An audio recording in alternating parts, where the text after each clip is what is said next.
Hey everybody, welcome to VIDEOTALK. I am Walker Glenn. I'm Zach Glenn. Hey Zach, how you doing? I'm doing well.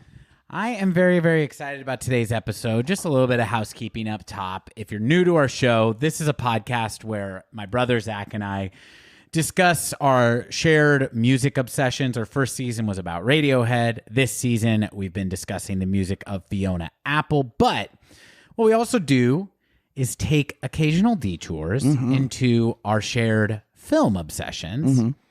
Last season, we talked about the Batman movies of our childhood, which is the 80s and 90s Batman movies.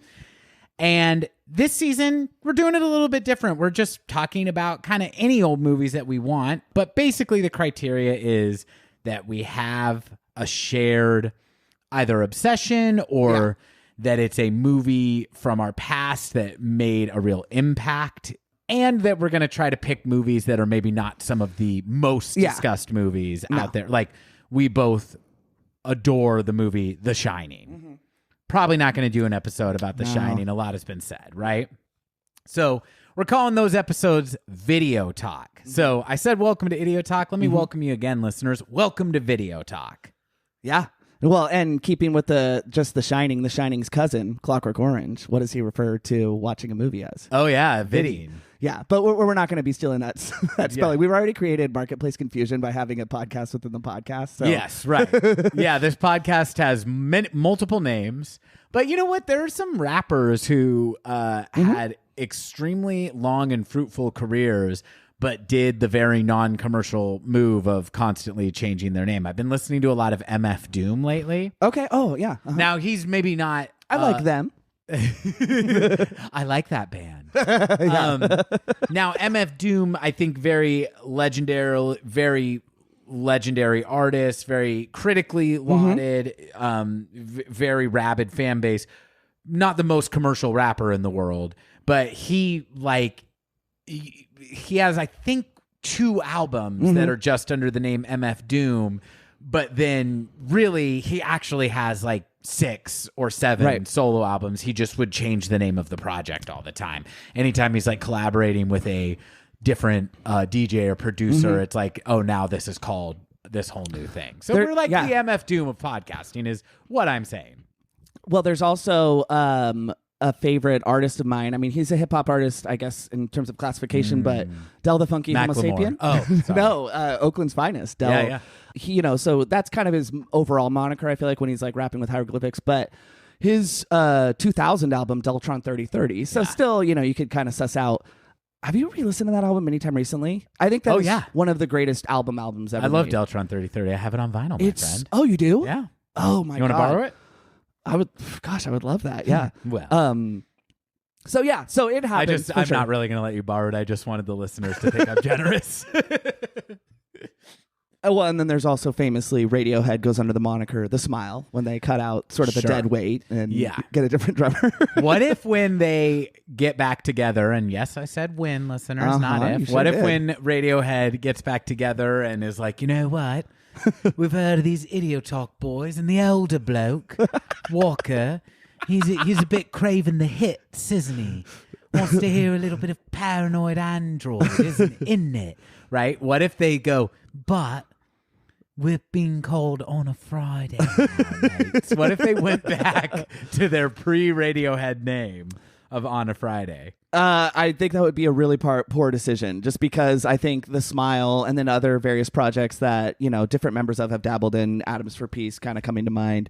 I just think they, Tom York specifically as the leader, I think he has a knack for picking names that do or don't really roll off the tongue necessarily, but are just, you can kind of like, you could think about a 3 or 2 word, name and really, really get a lot out of it. I feel like On a Friday, it sounds so Aussie or something. Like, it just doesn't. It's bad. There's no It's a bad band name. There's no darkness to it. Yeah, I mean, the Radiohead branding is pretty strong. If they were gonna put together a tour, it would be weird if they did it under an old name. That would be like being a brand that people recognize the quality of on the level of like an HBO, right? And changing your name to Max, right? Not confusing at all. Not confusing. Max, the place to watch HBO, and also my 600-pound life. Yeah, I just I was recently on the Max app, and I was just kind of marveling in not a good way at how Netflixian it is. You know, it's really a poor like branding decision. Yeah. You know, not necessarily. I mean, because HBO, you know, there's only one vowel at the end, right? So it's not going to be somebody's name. If you name your kid HBO, you're a fucking moron. No, but I mean, it just creates confusion. But yeah, it's just like the wall of shit. You know, you mentioned My 600-Pound Life, but yeah, a lot of really kind of dirty true crime. It just feels like it's capitalizing on what is in the moment so much. And I think what's always set HBO apart is obviously that it's going to look better. And even an HBO documentary, typically, to me, I'm like, whether I'm passionate about the subject matter or not, it's typically they foster higher tier stuff. And it because I think of the influx of all the acquisitions they've made as a company and mergers and stuff, they have access to all this like TLC kind of looking bullshit. And I don't know what is HBO and what's not. I don't know. What are your thoughts on this? I agree. And as a consumer, it sucks because look, like we all have our guilty pleasures or our trash. Like I'm not here to judge it. No. But to put it all in on the same plate right. is inconvenient because in like streaming is replacing cable. For me too. I just canceled my cable actually, and it's like, okay, I don't necessarily find streaming that much more convenient than cable, but it is more cost effective, and that's the world we live in now. So it's like really the only reason I have had cable for the last 2 years is to watch the NBA playoffs, and I know that there is an app I can get to watch that shit too. Jeopardy so for me was what my go-to. And Jeopardy, that is the other. I have like I'm slowly working my way through like the 200 DVR'd episodes of Jeopardy. Yeah. But I liked that the HBO Max app was like hey, I can at least, there's endless choice when I get on streaming, but I can at least start by narrowing it down to this is kind of the genre. Yeah. There's like it's like, if I want to watch My 600-Pound Life, I know I can just type that into Hulu. Right.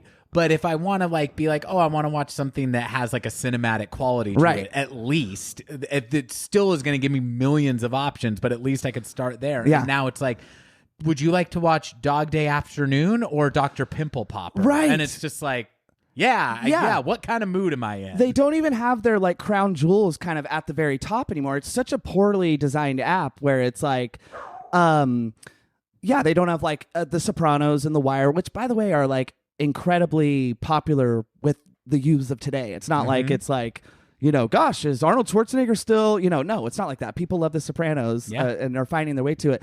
So it seems weird to me that they've buried the things that have given them a lot of their brand recognition over the last 20 years. And I'd also, just to like, not to belabor the point, but just how diluted it is. It's like, it's funny to me how you'll be like, man, I'm seeing all the Jason Bourne movies on every single app I go on. It's like all of them get access at the same time. Yeah. HBO also used to set itself apart in terms of like what films and titles it seemed to have access to. So yeah, I don't know. I know they're struggling over there a lot. I know the Warner Brothers acquisition and, you know, the pandemic affected all of TV and film, you know, in an adverse way. And that's terrible. And there's obviously now unique issues happening in terms of strikes and stuff. So, you know, it's this ripple effect lasts. And I wonder how much of that is poor decision making or the sort of need to make a quick buck. But that's really what bums me out about it, is it does feel like they're trying to like cheaply make a lot of money, which has never been the HBO, you know, to me. No, I mean, I'm definitely surprised to see that from these corporations that they're trying to quickly to diminish the quality of the product in order to make more money. Zach and I are recording this at the time of there is that both the Screen Actors Guild and the Writers Guild of America are on strike at the same time for the first time in 60 years. So by the time you're hearing this, who knows if that has ended or not. I tend to think that it's going to go on a while. Yeah, I mean, and I don't think writers are replaceable at all. No. But I could see from a corporate standpoint, actors be feeling like who's going to scab for Chris Hemsworth. Right. You know what I'm saying? Jennifer Liam Lawrence. Hemsworth? Or one of the other shitty one. What's the other shitty Hemsworth? I don't know, but it's so crazy to me. Chris is the good one. I don't know. Luke. Luke is the worst it's one, weird and each how- one is worse than the last. Yeah, it's weird.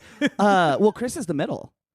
So the elder one, who looks like a short, pudgy version of his gigantic slab of Australian younger brother, was in Westworld. And then Liam, his claim to fame was dating Miley Cyrus. So good job, she's a phenomenal artist.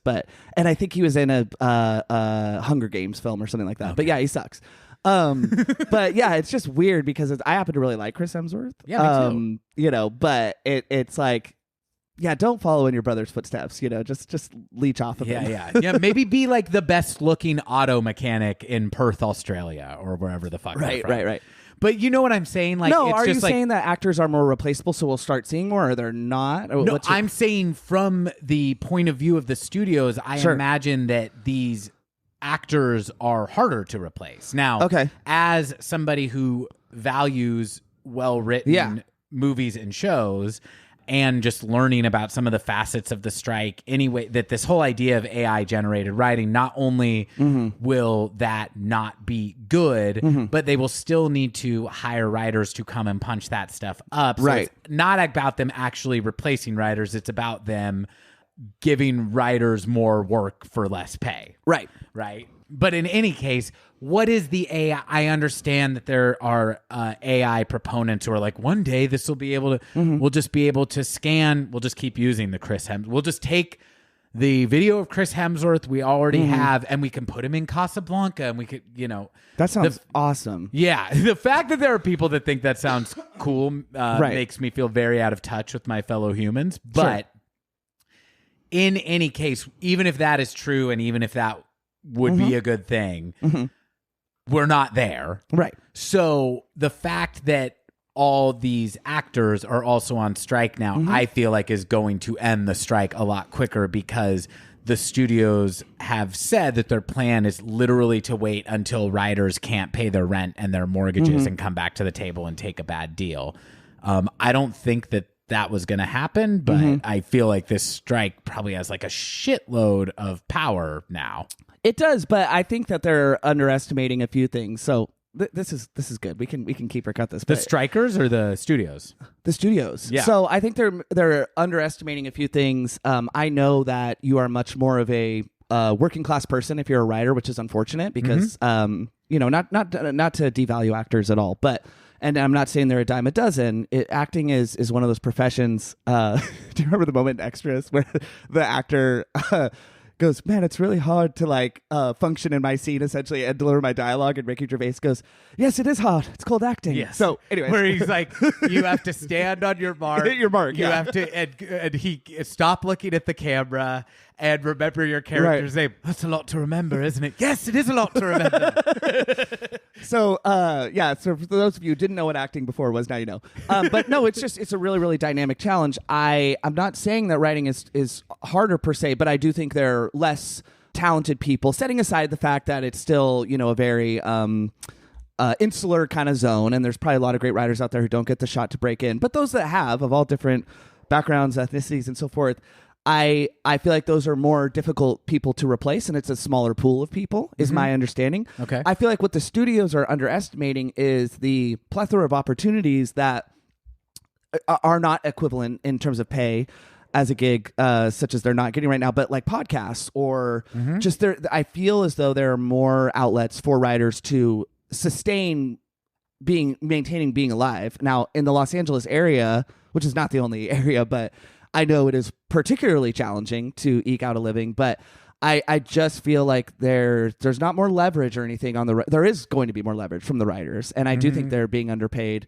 But yeah, I think studios are kind of falling back. Like you said, it's been 62 years since both of them have been on strike, so this is uncharted territory, and there is money to move around. I do think concessions will have to be made, good or bad, on both sides. I'm hoping to see more concessions from the folks that run this multi-billion-dollar industry. Right. Yeah. Especially for the writers. Again, well said. Yeah. Well said.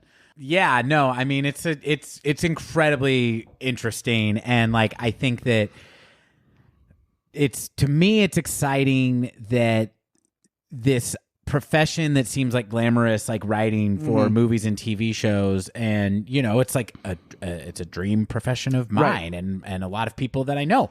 But I also know people who are working in that profession who are working on shows that you have heard of. Yeah. And are struggling to make ends meet.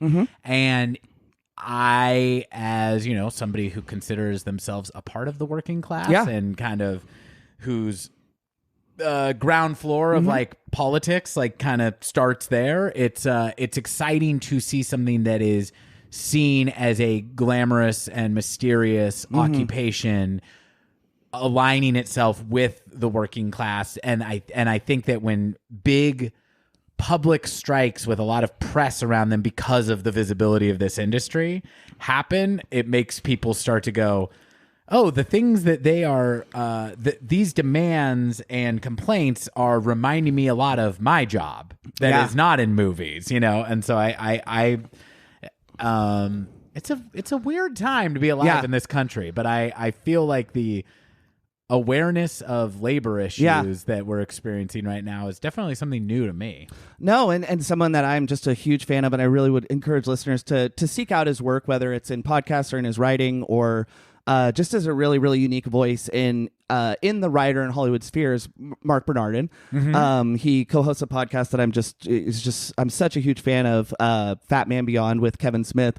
And Mark is a really, really interesting guy because he is, I don't want to say one of the few voices, but one of the few voices I'm familiar with in sort of black nerd culture. So anytime he and Kevin are discussing what are very, prevalent issues and discussed oft, representation in film or in superhero films or whatever, he always just has such a really nuanced and profound take. And he's also written for Star Trek. He's written a graphic novel I love so much. His daughter has autism, and it's a superhero story, but it's about like a father trying to relate to his daughter. So it's very much written from the heart. What's it called? Adora and the Distance. It's so beautifully illustrated, and it was just so touching. And I love Mark so much. So folks, please seek out Mark Bernardin. He did say something that really, really struck me, and I think sometimes it just takes it's not that I didn't have compassion or empathy or anything like that for the writers. But, he is a working writer. He's written on a lot of shows you've heard of and, some pilots that haven't got. But he, without being woe is me at all, he's out there striking every day. He has been in the hot, hot sun. It's probably going to be more glamorous now that the actors are on strike. Again, not hating, but he was talking about just the challenges of trying to live in LA as a working person. And, Mark has been on Seth Meyers or whatever. And I think there's just sort of this built-in assumption, at least for me, that it's like, oh, if you're in the spotlight, and this may lead into our film a little bit. Yeah. If you have some level of notoriety, even if in that very third tier, C tier or whatever, you got to be fine. It's not, you don't stress like I do. No, that's sort of the beauty of being in that tier is that you get to maybe hobnob and have an impact, but you don't live your life, say like a Jennifer Lawrence or something like that, where it's like you can't function without, being mobbed by paparazzi and so forth. But that is one of the maybe downsides to it, is that you're not making these millions of dollars per gig and you are working to sustain. So anyway, that's all. I'm really glad that we talked about this because, and I'll leave room to cut this, but sure. A rare peek behind the curtain here. Rare. Do we rarely let you peek behind the curtain, listeners? People are constantly asking us about our process, and we say, do you really want to know how the sausage is made? Do you really want to know that Zach and I actually hate each other and don't speak until we get on mic? It's a very Rolling Stones, the drummer and I forget which members hated each other, but when they come together. I'm sure all of them at different points. Right. But Zach and I actually started this episode and got a few minutes into it, and we were just like, we need to loosen the fuck up. Yeah. For whatever reason, it was feeling a little stiff, and we're like, we're only a few minutes in. Let's just roll back. I am now realizing, I think that what we needed was to have a little bit of a less, what is the word? Regulated conversation about whatever happened to come up. And I do think that what happened to come up, this strike, does lead us nicely into this movie. Should we talk about the King of Comedy? TKOC? TKOC? Yeah, let's do it, please. Oh, wow, our second TKO. Well, yeah, and I was going to save this for later, but I do got to tell you, I watched The King of Comedy before studying for it in preparation for this episode, and I've seen this movie many, many times over the last 10 years, but I watched it the week of our episode that we recorded for Radiohead's eighth studio album, The King of Limbs, TKOL. Yes. And I was like, that had to be just like a background decision that my brain made of, I'm going to watch The King of Comedy, TKOC, while I'm studying for TKOL. Oh, So, I love that. Yeah. Maybe we should sometime, like a Dark Side of the Rainbow style thing, we should sync up TKOL with TKOC and call it The King of Comedic Limbs. Right. Or is that the best way to do that? I don't know. Well, we'd have to play the album minimum of 2 times because I think it's it's 37 minutes. The King of Comedy is about an hour 45, so that's 105 minutes. So we'd be playing King of Limbs 3 times to have it synced up. Well, maybe by that third time I'll finally like Bloom. Who knows? Sometimes things are growers. Yeah. Listeners, try that out. Look, I'm going to be honest. I'm never going to sit down and actually do this. You do it. Let me know how it goes. Right. And if it's really cool, maybe I'll do it. Sure. But yeah, so we're discussing the 1983 Martin Scorsese movie, The King of Comedy.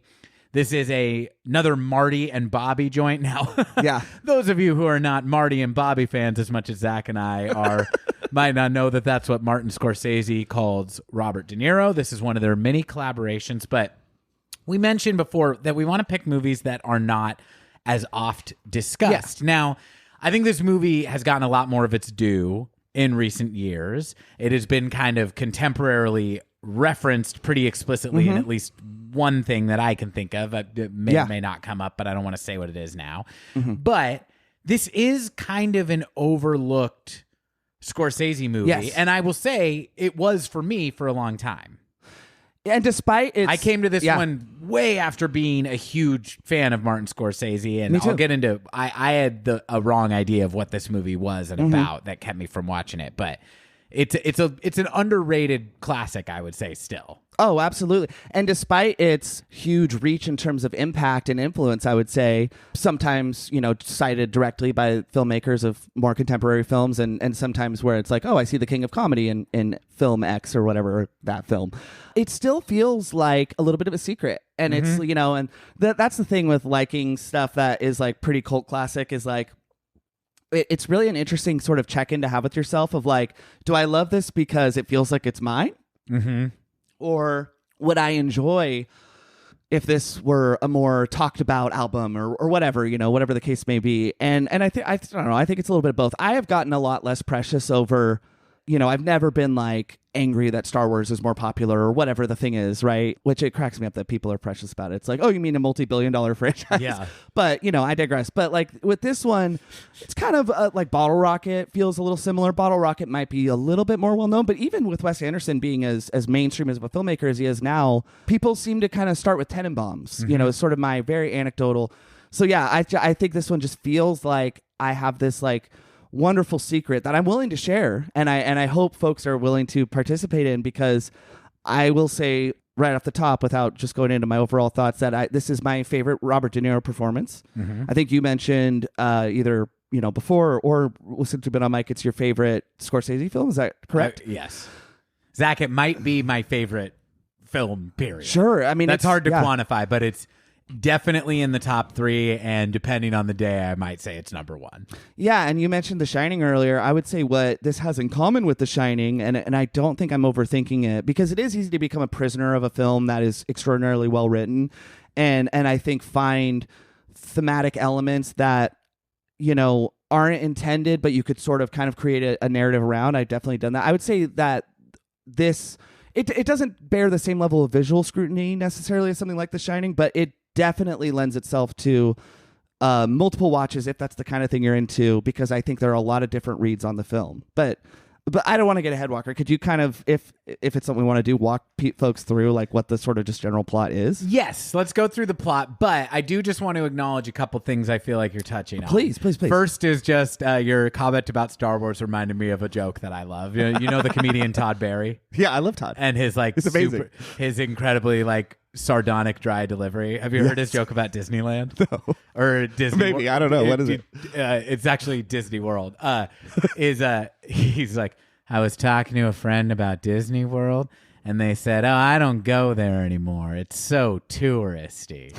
And I said, oh, no. The tourists found out about Disney World? Right. That used to be my little hideaway. Yeah. It's like people who think that like because they have an alt route like on a different highway, and then they're mad that there's people who think that they have a hot take by being frustrated by traffic, in that they need to tell me that they don't like traffic. I'm like, yeah, no, nobody doesn't like traffic. Same thing with like Star Wars or whatever. I mean, obviously people love to just hate Star Wars now. That seems to be more titillating. But yeah, it's not a unique thing at all.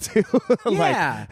And I mean, I think it's probably worth saying too that I think that applies to our love of this movie a little bit too, yes. where it's like, it's an underrated Scorsese movie. Sure. But it's a Martin Scorsese movie starring Robert De Niro, put out by a major studio.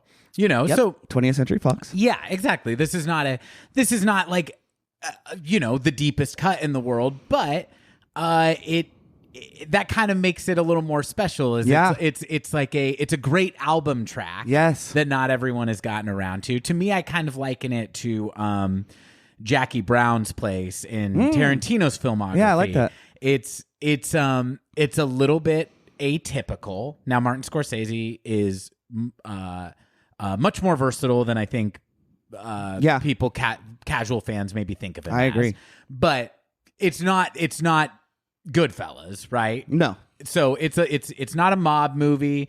I guess I should also say this is I would consider this movie a comedy, a very dark comedy, Black comedy, strange comedy, but it's a extremely funny movie in my opinion. But it kind of holds that Jackie Brown space for me, where it's like it's the thinking man's favorite of that catalog. Now, Quentin Tarantino has said when people tell him Jackie Brown is their favorite Tarantino movie, which it is mine. Would you say it's yours? It alternates between that and Inglourious Basterds. Okay, I like that. Yeah. I like that top two. He says, "Oh, you must not like my movies," which I think is a weird and defensive stance, because to me it's just I love most of Tarantino's movies.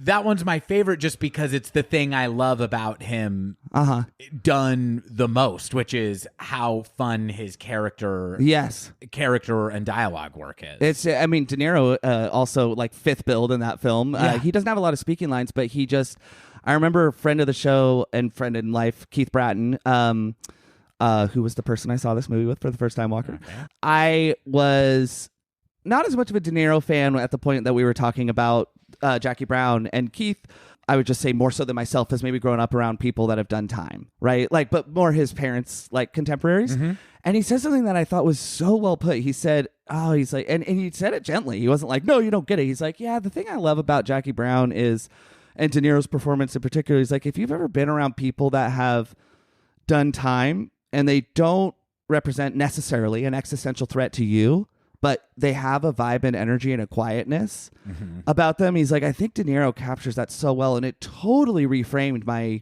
understanding and appreciation for what is a pretty quiet performance. I mean, he has moments that are big, but Samuel L. Jackson and Jackie, the actress, Pam Grier, the star of the show, and they really stand out and are much brighter. But I just loved that take so much. Maybe I was. I don't know if you have any additional thoughts, but no, I love it. But you know what? Let me tell the listeners what this movie's about. I want to say we're not going to discuss the film in a super structured way necessarily. Zach and I have both seen this movie a lot, and I imagine that one thing I say will send him down a rabbit trail and vice versa. But over the course of this podcast, we're going to spoil a lot of things about this movie. If you haven't seen it, do yourself a favor and watch it. It is such a beautiful, strange, hilarious movie. Yeah. But if you haven't seen it and you still want to listen to us discuss it, here's what the King of Comedy is about. So Robert De Niro plays a character named Rupert Pupkin. And I guarantee you, sometimes when we discuss movies, you tend to refer more to the actor playing the part. I guarantee you, Zach and I are both going to be referring to Rupert a lot, because this is like, I love this performance and this character so much. And I feel so strongly in a multitude of ways about Rupert. So Rupert Pupkin is a comedian, and I'm going to put big fat air quotes around the word comedian. You could say aspiring comedian. I would even put an asterisk next to the word aspiring, but we'll get into that. for the sake of discussing this movie and summating it easily, Rupert Pupkin, he's an aspiring comedian, autograph hound, celebrity obsessed, very desperate, lonely, and kind of socially ill-equipped character. Yes. The movie is about his obsession with a Johnny Carson stand-in, sort of, a late-night talk show host named Jerry Langford, played by Jerry Lewis. Writer of the film Paul D. Zimmerman strangely said that he was thinking of who you just said. They wanted to Johnny cast Carson, Johnny Carson. But they also modeled the character after Dick Cavett, which I think Jerry Lewis, a lot can Great change. interviewer. Yeah, a lot can change between what the script's intent was and what the author was thinking of versus what the performer or the director bring to it flavor-wise. But yeah, Dick Cavett, not really somebody I see Jerry Lewis kind of modeling his performance. He's much more bullish, like Johnny Carson, and likable as well. So I thought that was just interesting. And we'll get into it too, but one thing that I think there are filmmakers who I adore who don't really allow improvising and are not flexible about changing what's on the page, like the Coens and Kubrick and stuff like that. But actually, no, Kubrick is a little more flexible than you would think. Yeah. But the Coens are kind of famous for not really every and ah is scripted. Is scripted and Fargo. But Scorsese, I think, has a much more kind of like energetic and in the moment approach, and I do get the impression that Jerry Lewis was able to model his performance off of himself more, and that they allowed him and De Niro to kind of bring stuff that was specific to him to this. Well, and who else too? Comedian Sandra Bernhard. Yeah. Yes. So, okay, we obviously want to talk about the movie, so I'll just get the plot out of the way, which is, it's a pretty concise plot. This movie is about Rupert Pupkin aspiring to be a comedian. He's obsessed with the late night talk show host Jerry Langford and wants to get on the show as a comedian.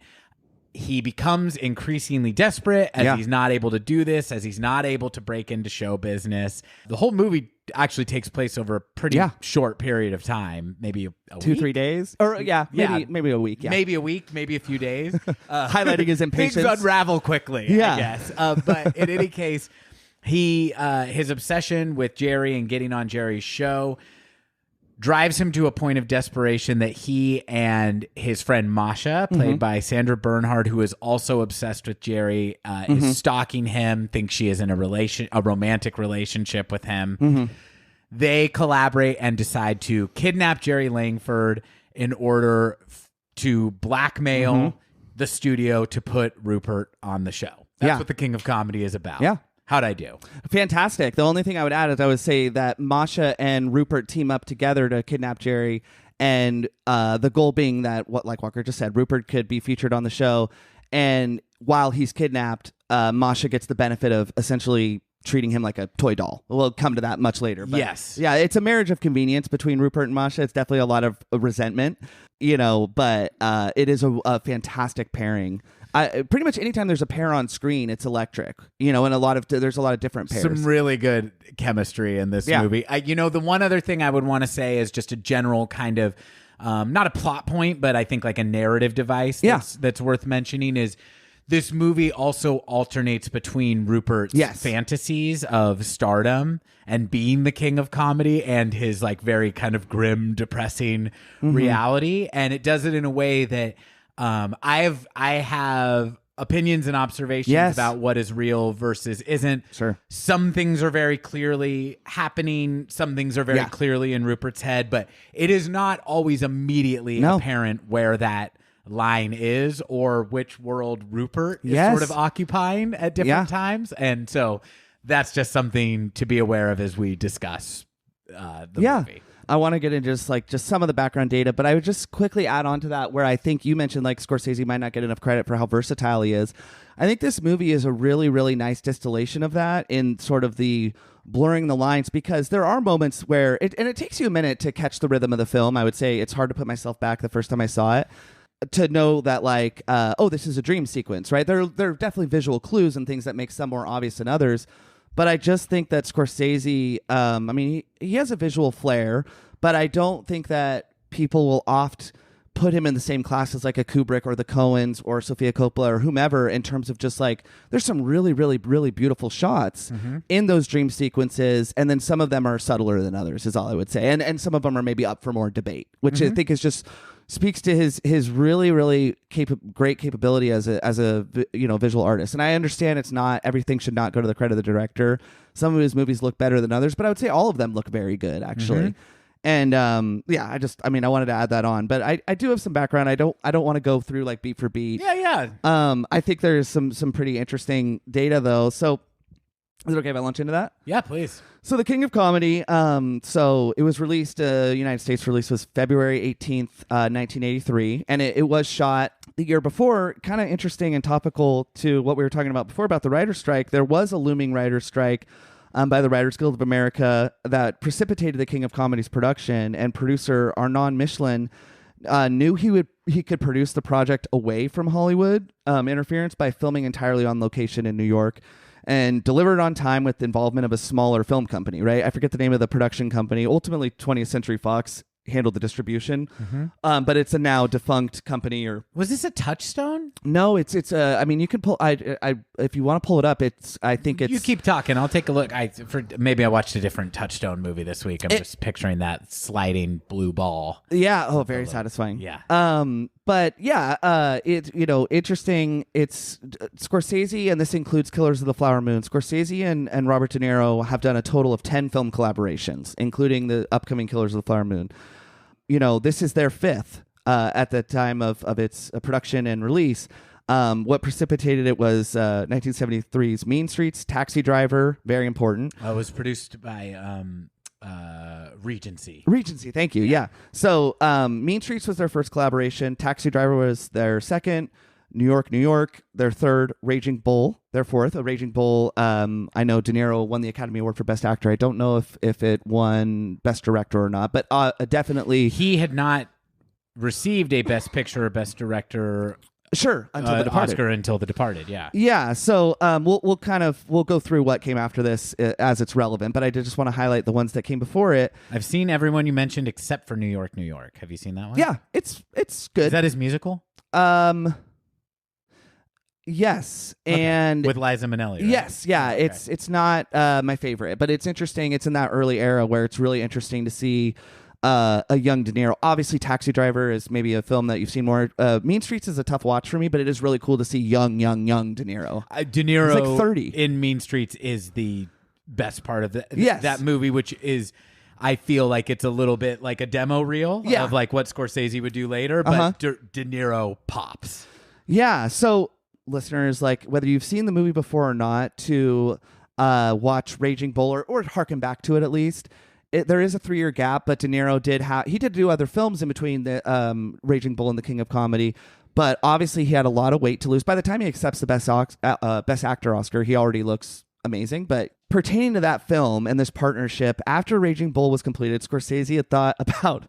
This is so funny to me. I know what you're about to say. No, he thought about retiring from feature films to focus on documentaries. Yeah. Because he felt unsatisfied and had not found his inner peace. Maybe that had to do with a little bit of resentment of Bobby's success, but I don't think so. I think that was a very taxing film in which he found his sobriety kind of before that. Yeah, I was going to say he's also still like in early recovery from being like a coke fiend for the last, several years. So this is so funny. So he's contemplating retirement. Before he retired, though, Scorsese was determined to make The Last Temptation of Christ, Here we go. which is not like a small thing to need to knock off your bucket list before. And he wanted De Niro to play the title role of Jesus, and eventually went to Willem Dafoe, if I'm not mistaken. Right? Yes. Can we talk about that for a second, though? Yeah, let me just finish this last sentence, though. So De Niro wasn't interested. Good choice on his part. And he preferred their next collaboration to be a comedy, which led De Niro to actually purchase the rights of the script, The King of Comedy, which is written by Paul D. Zimmerman. So please go ahead on. Well, I just am really glad that you covered this trivia of Scorsese wanting, because Zach, I will say this is a little bit like, to me, like saying your favorite director is Steven Spielberg. Not that he's not great, but it's just kind of like, oh, did you like Google director and pick the first thing that came up? I would say Robert De Niro is probably my favorite actor. Oh, I see. I just find him I find him like I already said about Scorsese, I find him way more versatile than he gets credit for.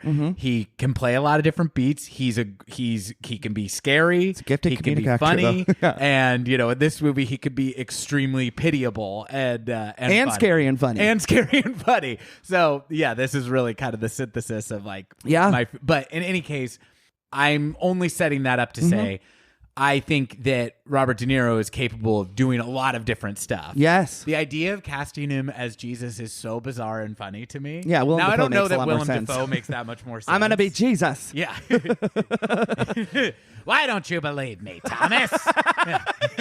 Put your fingers in my wounds. He's doing it as the Green Goblin. There's that prayer scene. Yeah, maybe when he like gets off the cross, he's like, "Crucified, am I?" Starts throwing bombs at everybody.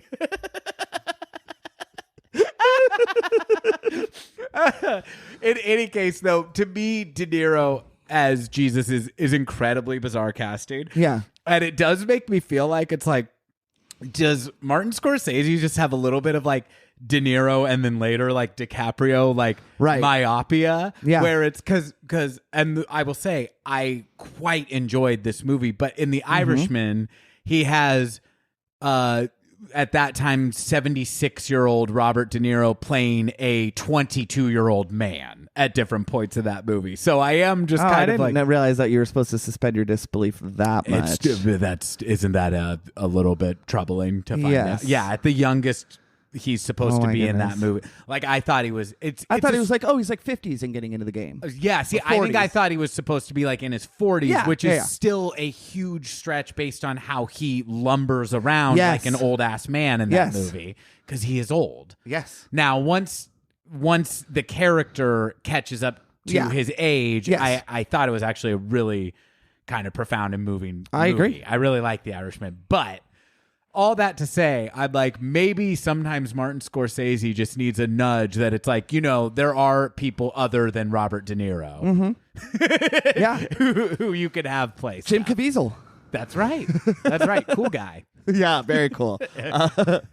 So just a couple quick interesting things. It's always really fun for me, Walker, to hear about when a script is kicking around Hollywood. You know, they always have those best of lists, or just a film that's already been made to think about, like, what would this have looked like, Right.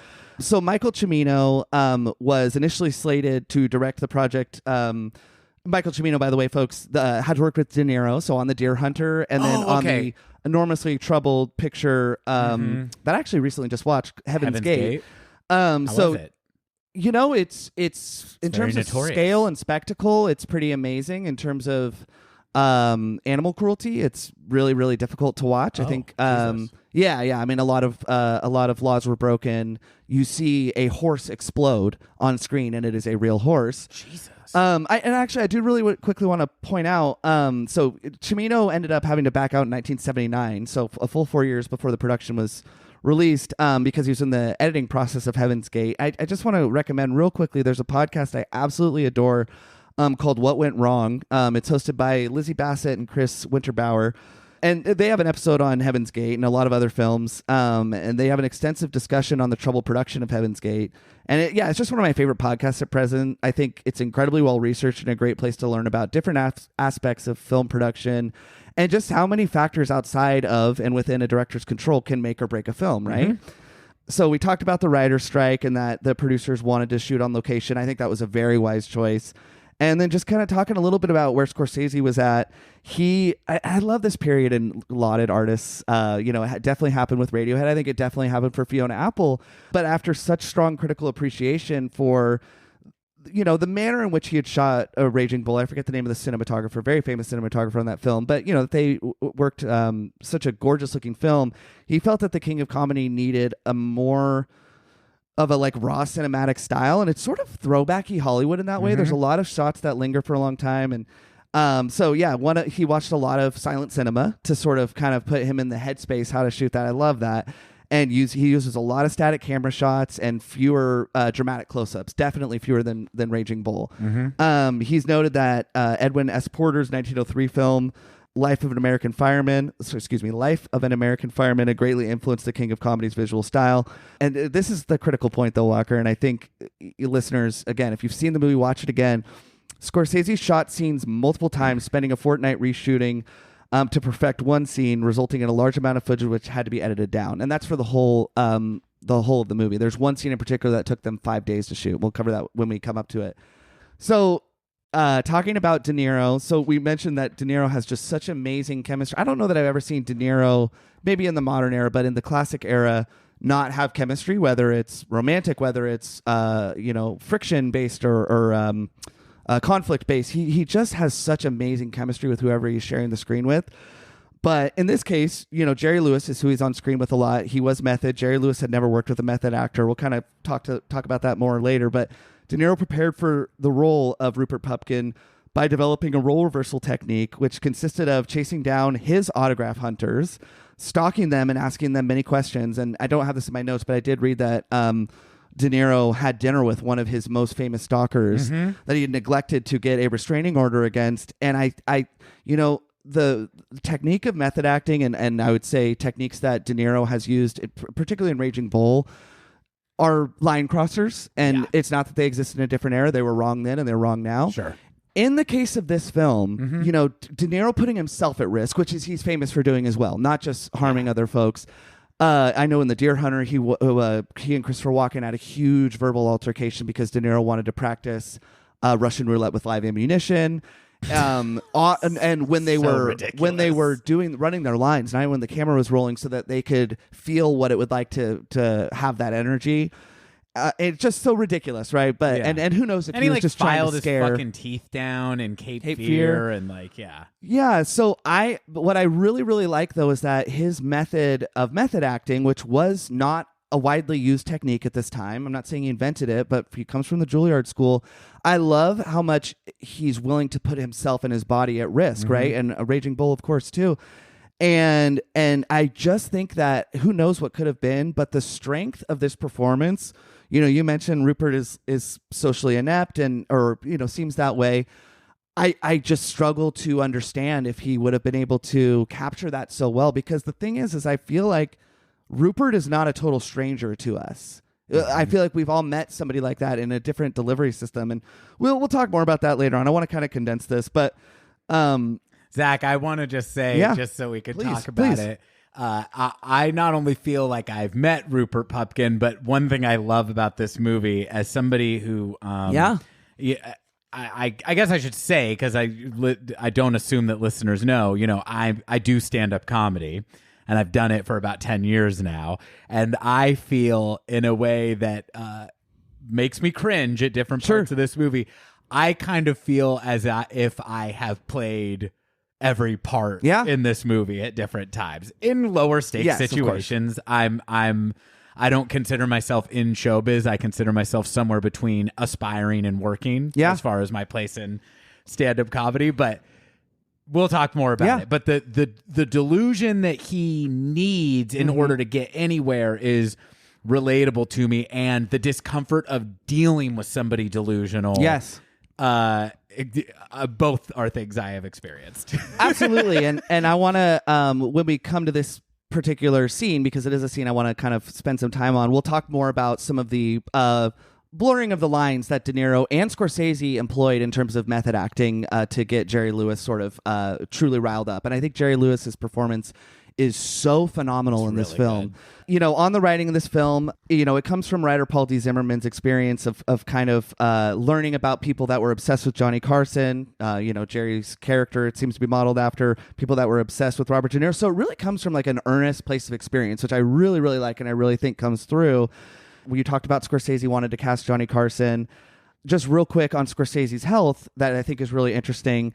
Scorsese had suffered from poor health before and during the film's production. He had a case of pneumonia. I do think that he was sober at this time. He had previously worked on 3 films close together, and not long after found himself hospitalized due to exhaustion and pneumonia. He had not recovered when shooting began. The intensive filming schedule meant Scorsese could spend the remainder of his time recuperating.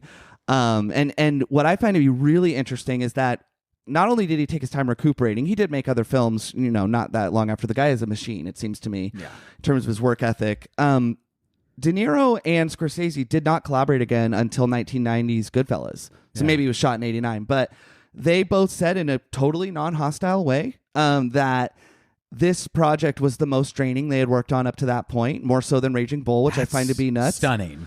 And they just needed some time apart. I don't even get the sense that they didn't stay close, but it was a very, very emotional project, which we talked about It's good that they were able, because they did such great work together again later. It's good they were able to have the awareness to do that. Yeah, and I don't think that it's retrospectively them trying to like garner an audience for a film that didn't succeed. It up until as recently as 2013.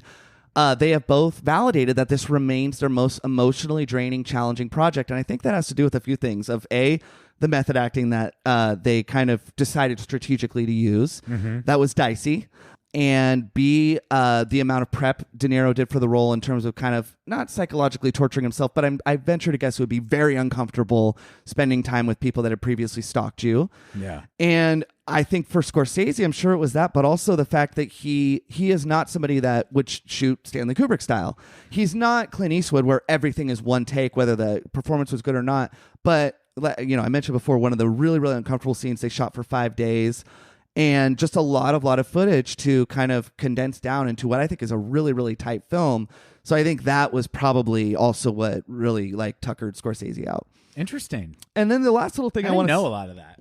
Yeah, last little thing I want to say, just kind of shifting gears a little bit before we go into our various backgrounds or whatever we want to talk about next, is the legacy and influence. So I know that this is something Walker and I will maybe discuss in greater detail in terms of what performances we may see that people haven't gone on the record as citing this as an influence, but people that have gone on the record. So Steve Carell names this film as his favorite film and as having a really profound influence on his career and choices as an actor, both within comedy and outside of it. And I think totally see that. Yes, you can totally see it with Rupert's a lack of self-awareness. Yes. In what is his most famous, probably sustaining character of Michael Scott, but even in stuff like the Dana Carvey Show, where we see our first glimpse of Steve Carell's brilliance. Yeah. I also think he said choices as an actor. He didn't say after The Office, but have you seen Foxcatcher? I have not. It's not a great movie. It's a really interesting story, but his performance he's making choices, but it's a good performance. I don't love every element of it, but I really, really think you could see a strong influence there. And then one curveball and one that you're like, oh, of course. Nicole Kidman cites this as her favorite film. Oh my God. No. I watched an interview with her, what she talks about. She's, Nicole Kidman, brilliant actress. I just fell in love with Nicole Kidman. Yeah, I love that she's remaining relevant because of her great acting, and I feel like being overshadowed by her insane husband for many years. Not Keith Urban. I think we knew who you were talking about. I just love that Nicole Kidman is continuing doing a variety of work. She did answer the question somewhat vacantly, though, and they were like, why do you love it? She's like, I just love it. I don't think she wanted to go down more. She's just such a brilliant actress, though. I would love to know what aspects of it, if it is its brilliance or if it's guided any of her choices. Who knows? Yeah, or she's like, maybe she loves it because I was married to that guy only with charisma. Sure. I hadn't put it into words like that. I think that's a great point. And then I want to give you a hint and just have you guess the actor. He was part of the ensemble of Arrested Development. Which actor, male actor, do you think this film guides his choices and his performance? Not necessarily from Rupert. He's part of the main ensemble of Arrested Development? Main ensemble, yes. Michael Not Cera? Will. No, Jason Bateman. Okay. So Jason Bateman will often cite the King of Comedy as a guiding force in his style and variety of angles that he will take in. So you immediately think, oh, Robert De Niro. No, I think that Jason Bateman, and again, it would help if hopefully folks have seen the movie, but really, really plays the straight man, similar to the way Jerry Lewis plays the character of Jerry. So really, really interesting stuff there, but I would love to take a beat and hear about your history if you want to quickly go over that. First of all, thank you.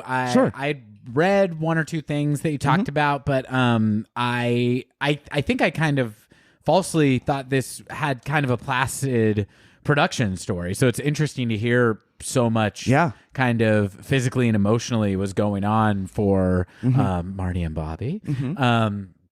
Was not aware of a lot of that. So thank you, Zach. That's Sure. very, very interesting. I did just, since we're talking about the things it's contemporarily influenced, I'm just going to name check the thing, and I won't go off about it now. There is a point where I think it is relevant to reference this movie later, and just why I think it's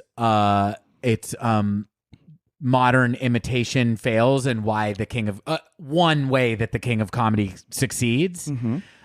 Joker, the 2019 highest grossing film of 2019. And I'm sorry to say that I contributed to that gross. Joker, one of my least favorite films of the last 5 years, easily. Very much explicitly references Scorsese and primarily references the king of comedy and Taxi Driver. Sure. Movies that I do think have a very interesting kind of shared DNA in the Martin Scorsese filmography, and also in the role that Robert De Niro is playing. But anyway, I don't even know how much I want to say about that, except that it references King of Comedy very explicitly, but I would also say very hollowly, and kind of doesn't take some of the point that I get from King of Comedy and use that. I think it kind of just takes the cringiness and the misery and kind of patheticness of the character, and then visually references it a lot. It also visually references Taxi Driver a lot.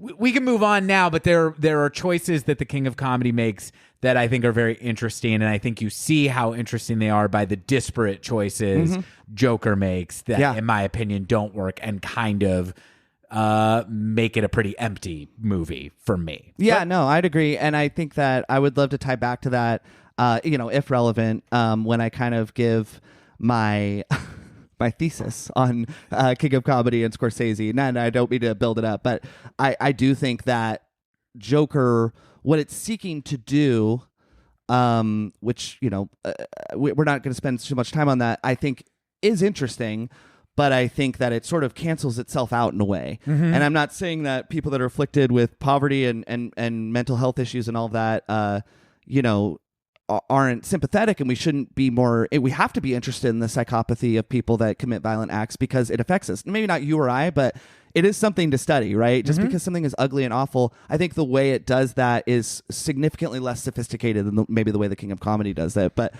I would like to tie back to that and later. I mean, I think Taxi Driver is an incredibly tough watch because of how unflinching it is in its examination of an alienated white male. An alienated white American male. And what to me is so amazing about that movie is how unfortunately prescient it was in just how many Travis Bickles are walking among us, and maybe even exist inside, I'll say inside this host, like to some extent or another. It's like very worthy of examination more now than ever. And not only do I feel like Travis Bickles are walking among us, but I feel like that type of person is also like shaping a disturbing amount of culture that we consume. But but very well said. Can I? Yeah, please. Well, I just would love to hear. I mean, and we don't have to linger on it forever, but if it is like a prominent time when you first saw this. Yeah, absolutely. So, I'm trying to. We're an hour in, and I want us to feel free to like discuss the movie itself for as long as we want to. So I'll try to be concise about this. I first saw this movie in. I can narrow it down to 2 years. It was in 2010 or 2011. At the time, I was in a pretty isolated and kind of lonely time in my life. Perfect time to see the King of Comedy for the first time. I was watching Taxi Driver every day. Yeah, going, wow, this is a movie about a cool guy doing cool stuff. Which still blows my mind that is how a good amount of people consume Taxi Driver. Is Taxi Driver been Fight Club too? People don't understand. I think that people. I won't say most people, but I think that there is a contingent of fans of that movie that have internalized it in the wrong way, for sure. Understood. In any case, King of Comedy probably a little harder to do with. The character is so nakedly pathetic, but I think Travis Bickle's pretty nakedly pathetic too. In any case, 2010 and 2011, I and my partner at the time were living back in our hometown of Grass Valley, California, after living in the Bay for the previous 5 to 7 years. And it was not a triumphant move back to the hometown. It was I'm kind of in between gigs right now. The cost of living in the Bay Area was and is very high. And let's take a beat and figure things out back here. So during that time, I was not thrilled to be back in my hometown. I do have a few friends in that area who I still consider friends and who I love dearly, but I did not really have a social structure or support system that I was anxious to return to. So that to say, this was a time in my life where I was at home watching a lot of movies, a lot. And I saw Purple Rain for the first time, and I saw King of Comedy for the first time. Also, maybe relevantly, this is also the time that I started contemplating wanting to try stand-up. Yeah. And started putting a lot of what I thought were jokes into my phone in a notes app. And it wasn't until a few years later when I moved back to the Bay that I tried stand-up comedy for the first time in early 2013. Yeah. But I don't know how my desire to do stand-up affected my first watch of it. So here's what I remember about my first watch of it. I have a very clear sense of how I feel about the movie now. As somebody who has done stand-up comedy, I would conservatively say a few thousand times at this point in my life. Just like Rupert. Just... I was born in Grass Valley, California, which was not at that time a federal offense. Nice. Very good. So I had seen the cover of this movie a bunch of times. And as much as I like Scorsese, still even at this point in my fandom of Martin Scorsese, there are ones that it's not immediately apparent to me what kind of a movie this is. Yeah. And I will kind of struggle to make myself sit down and watch it. Famously, Martin Scorsese kind of employs the one for them, one for me system. And a lot of the one for me's that he's done end up being movies that I really, really enjoy. Oh, yeah. Every time I watch a Martin Scorsese movie that isn't one of the more talked about ones, it is at minimum very interesting. I don't love all of them. I like more of them than I don't, and I'm never bored. So I don't know why at this point it's still hard for me to be will I ever watch Silence? I don't know. I bet I will get something out of it if I do. Yeah. I have it up to this point. I saw this cover of Robert De Niro in a tacky, dated suit in front of a microphone, wearing a bow tie, and I assumed for years this is a biopic about some old-timey vaudeville bullshit that Martin Scorsese loves because he's 100 years old. And comedy wasn't good in the 80s. Yeah. But you know what I mean? I was this is some old-timey shit Scorsese cares about that I don't give a fuck about. This movie's going to be boring. I don't know why I decided to watch it, except that, like I said, it was a time in my life when I was unemployed and I was bored and lonely and I had a lot of time on my hands. I did not know what it was about. I was blown away. Instantly loved it. And I would say since then, watching it for this podcast, I would. There's always a temptation to kind of juice the numbers up.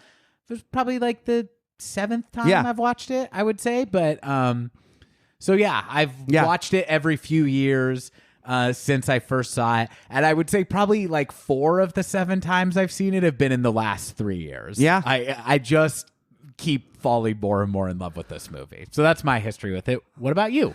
Well, I loved all that. I did just want to say too, on the cover though, that you said had not thrown you, but had maybe not served as an attraction necessarily. Yeah. What I think is really cool and confident about it is, it looks like it could be dorky or dated or whatever, which by the way, in my opinion, is not. But I love the lettering in the King of Comedy. It's when, send me $1,000, you'll never see. Letter. Right. And it totally works on multiple layers in that Rupert Pupkin, and you should just say it's cut out, magazine cut out letters. Yeah. So you could say, oh, well, it speaks to the ransom in which he and Masha eventually kidnap rather, Jerry. It also speaks to Rupert's pieced together identity that is almost seemingly never genuine. I don't know if I'm overthinking it. I highly doubt it. It is a very, very, very intentional film in a lot of its visual echoing, I think, of the larger themes. I think that's a great observation. I hadn't thought of it that way, but I'll buy it and I like it. Yeah. And even if it wasn't intended, if you can make that connection, then it means it works, right? Sure. I would say also you could connect it to the final montage and all the press coverage of what Rupert has done. Yes. That may or may not be real. I actually have a hard opinion about what's real and what isn't. I love it. So, yeah, I love all that. So I first saw The King of Comedy in January 2014. And the reason why I remember so specifically when I saw it is because I was recovering from the first of what ended up being 2, and hopefully only 2, shoulder reconstructive surgeries I had on my left shoulder. So this was the first one. And this was from you injured yourself while masturbating. Yes, correct? yeah, furiously masturbating. And that's kind of why, I just switched hands, basically. That's why I know I can kind of and stopped putting your back into it. So it's only been within the last year or so that I've, I think realized without putting too much like retrospective romanticization on this, what a critical time in my life, both recovery periods of my shoulder surgeries have been, in terms of exploration and appreciation of different artists, right? And I don't mean to make that sound pompous, but we talked about. By the way, folks, the next time I had this shoulder worked on was in 2018, so a full 4 years later. That was really the birth of my like obsession and discovery with the filmography of Stanley Kubrick. But that's not what we're talking about. So in 2014, during this recovery period, taking a lot of Norco prescribed, and a friend of the show Keith Bratton and I had a few just movie days, right? And we watched 2001: A Space Odyssey. We watched Room 237, which was a documentary on The Shining, but really, really kind of made me be like, oh, I need to watch that again, right? And we watched The King of Comedy. And I had heard Walker said 2010 or 11. I knew it was echoing in my mind that like Walker said to watch this. And there's something really cool about when someone has mentioned something's cool, but it's not been pushed on you, so the stakes are a little bit lower. Sure. So I was excited going into it. I may have texted you, may have not, like, hey, I'm going to check this out. I feel like I did, but I don't want to enhance this too much. But why it's so important at that period, this was almost 10 years ago.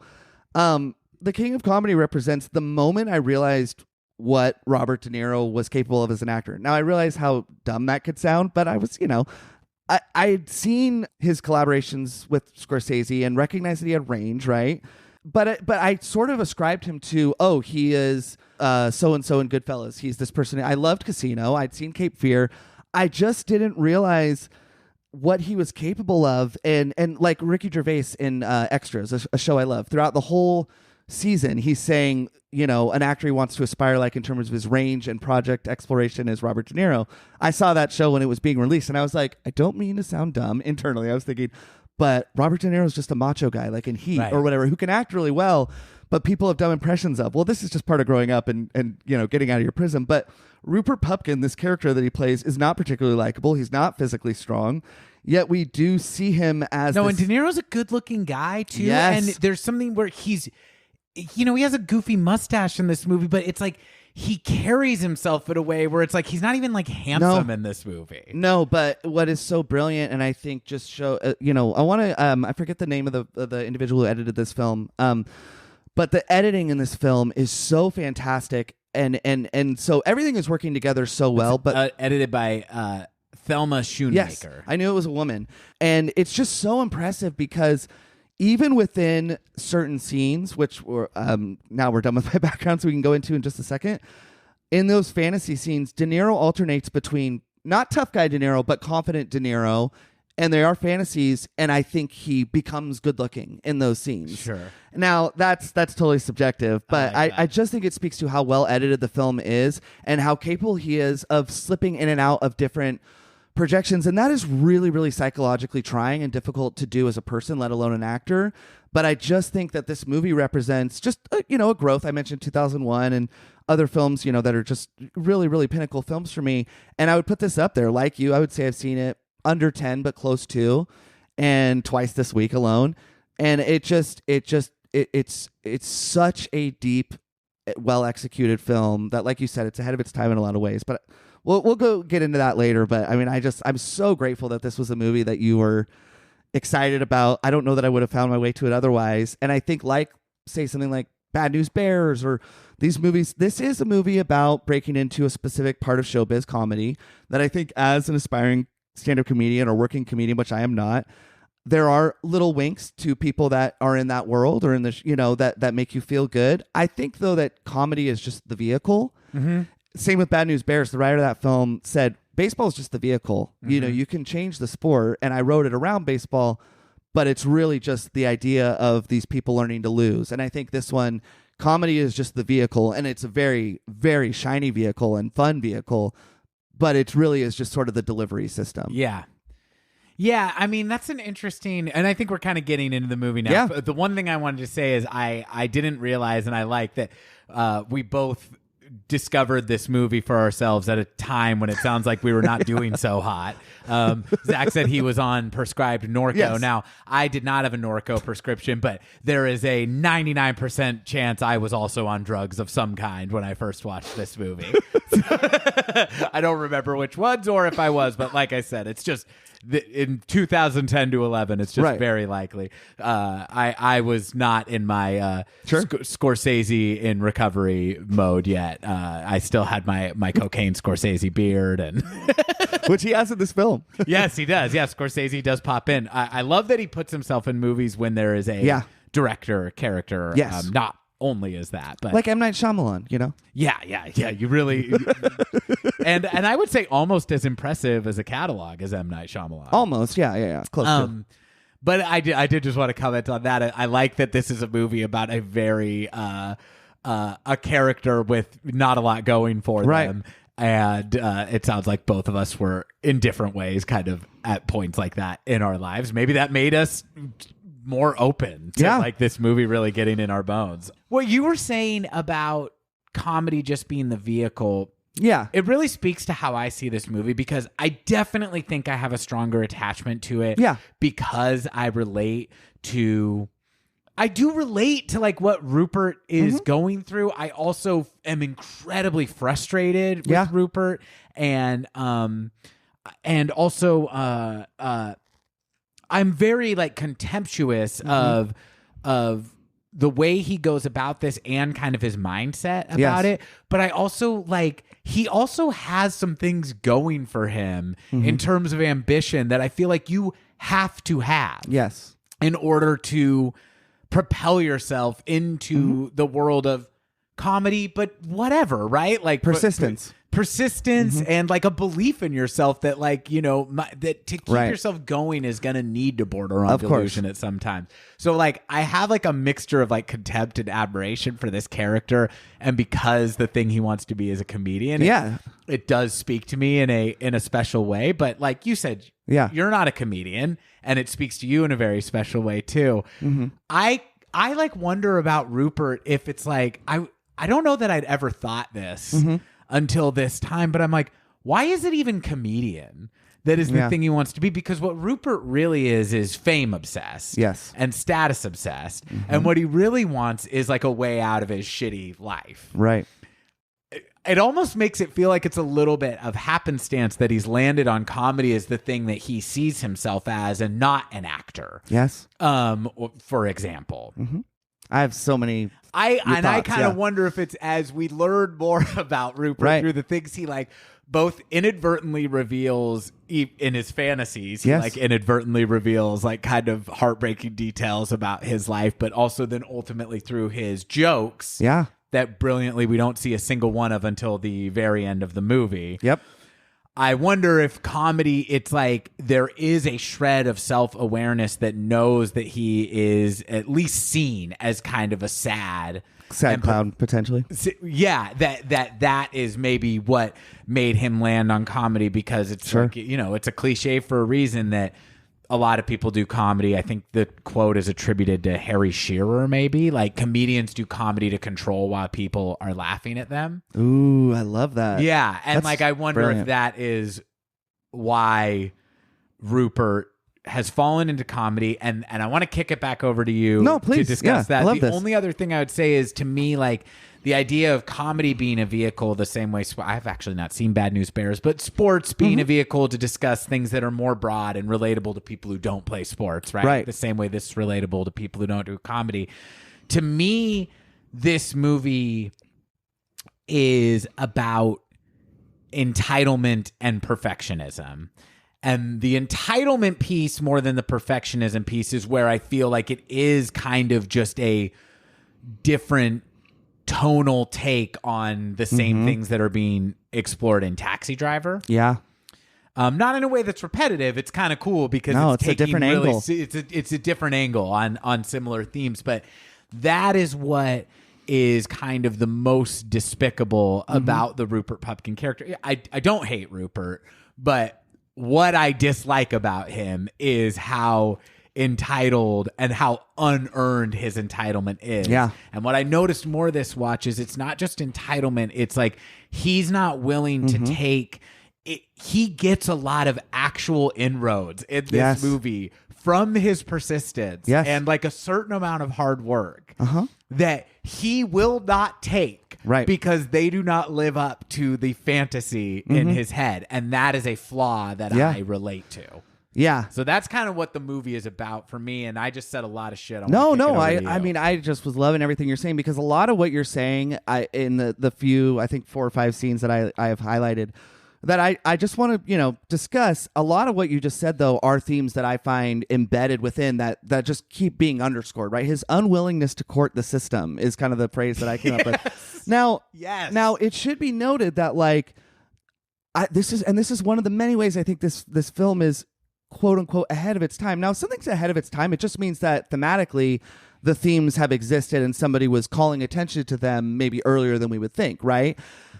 But I do think it is that because, like I said, he's unwilling to court the system, right? Now, it's very prominent that Rupert is in a position in which he can court the system, is what kind of where I'll put a button on it, because I loved that you went on to say a lot of things you just did, because I think it really will save me from like needing to be like, remaking that same point in the scenes, because I think the ones that I chose to highlight, I think very, very subtly continue to clue you in, because I don't know about you, but the first time I saw this, I felt so bad for Rupert, and maybe that's my own privilege and entitlement relating to him did too.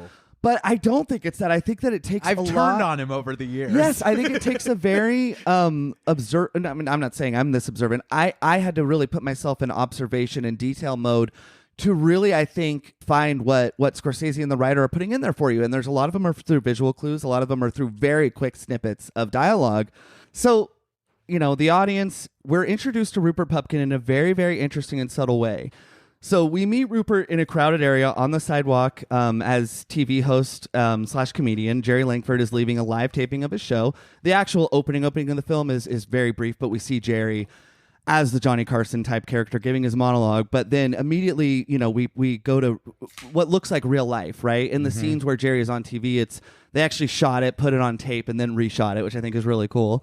So Jerry's it looks like you're watching it on, yes, on 1983 television quality. Absolutely. So we hear people in the crowd speak to Rupert with familiarity. This is a really understated way to meet your protagonist, which I like. So we hear people in the crowd, just disparate voices, right, speak to Rupert with familiarity as if he is a regular in the crowd, but Rupert denies their familiarity and speaks to these voices with passive hostility. Yes. So you'll notice his very first line of the film, they say, "Hey, Rupert, here again." And he says, "It's not my life. It might be yours, but it's not mine." Sydney. He's talking to someone named Sydney. Oh, okay. Yeah, who's saying, "Hey, look who I got. Look what autograph I got." And then he says what you said, which is so funny. Yes. Because then the next 90 minutes, right, you watch him do nothing but obsess about this celebrity. Obsess and deny. Yes. Right? So this is kind of our first echo of what we're going to see with his relationship with Masha. Yeah. And then he has one more incidental line where somebody says, like, "Here again, Rupert." And he says, "I'm not here all the time, not like you." Right? So he's chastising people. So the fact that our first glimpse of Rupert is a denial from the character as to who he is or is perceived to be is our first clue that he's an unreliable narrator, which I love, right?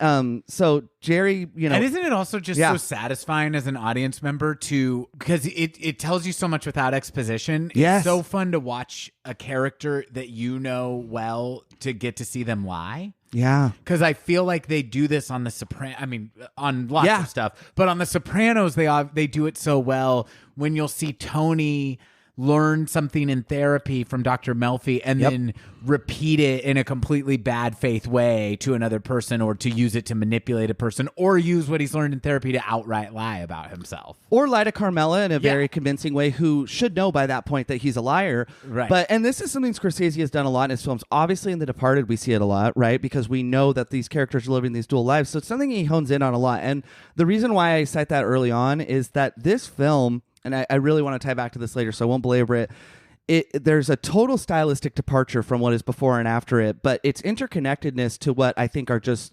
themes that Scorsese is obsessed with is tied to, say, a film like The Departed, which, if I didn't know, you could say they're completely different directors. Right. But just to zero back in on like what's happening in the scene, we're not going to go through this level of detail in everyone, of course, but I said that he's an unreliable narrator. Jerry exits the building and Scorsese employs a really, really subtle and cool technique of slowing time down to offer the audience a glimpse of what I think is supposed to be Rupert's POV. Like, athletes have talked about that you see the game in slow motion when you play, and it's a stylistic choice to give us like this Jerry kind of as a star figure, but also I think as what Rupert, as he's so obsessed and so familiar with the way the person moves and so forth and all that, that maybe this is speculating that it's his POV.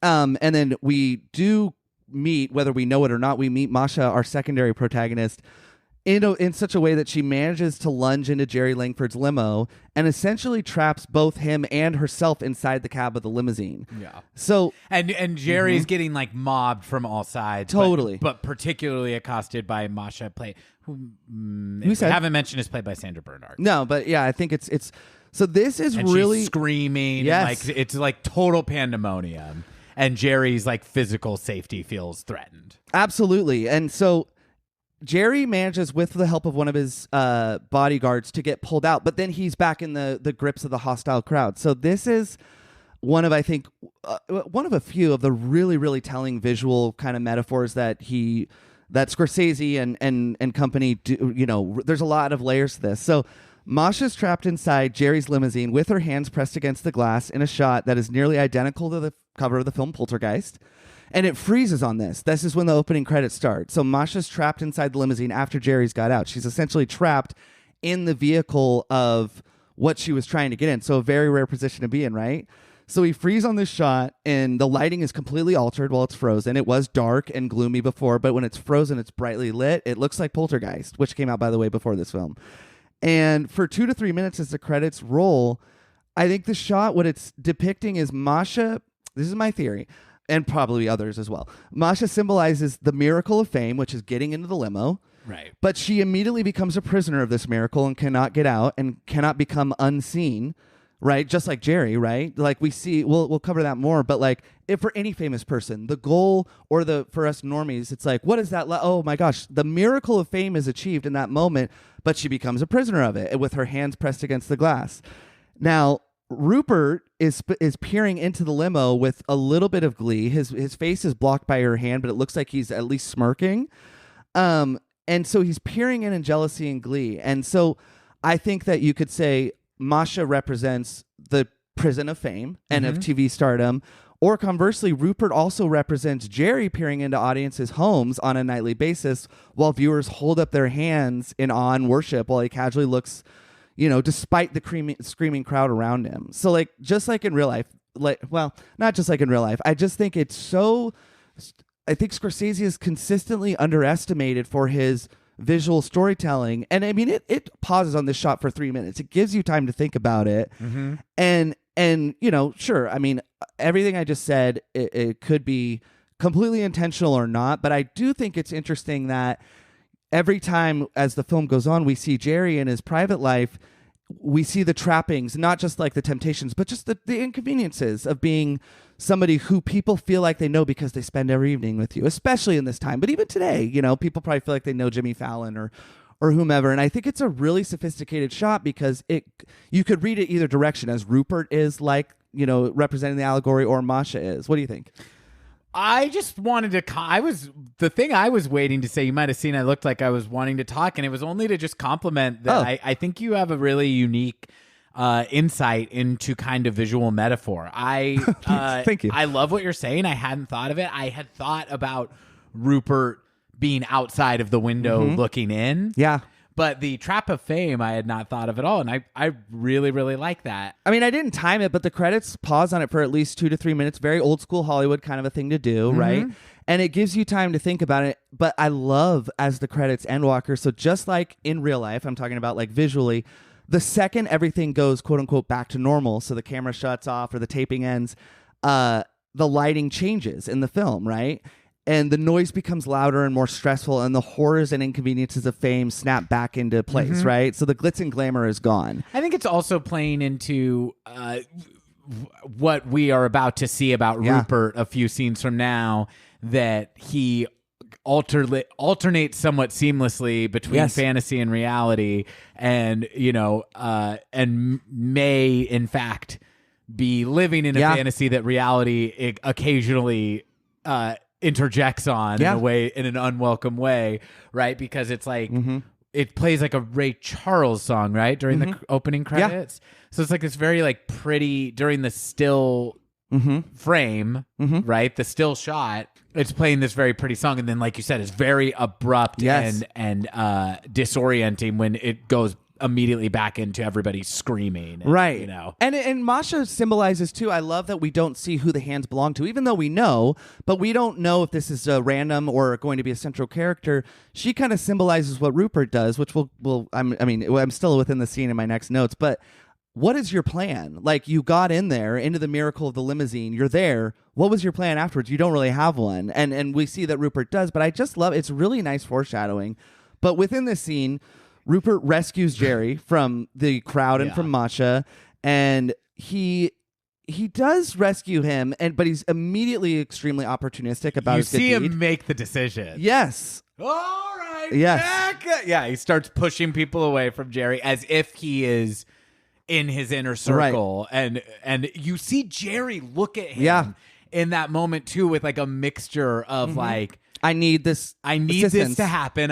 But he cites him for what he is immediately. Right. And it's underscored by the fact that, Jerry, he helps Jerry into his limo safe from the crowd, but he ducks in really fast. Yeah.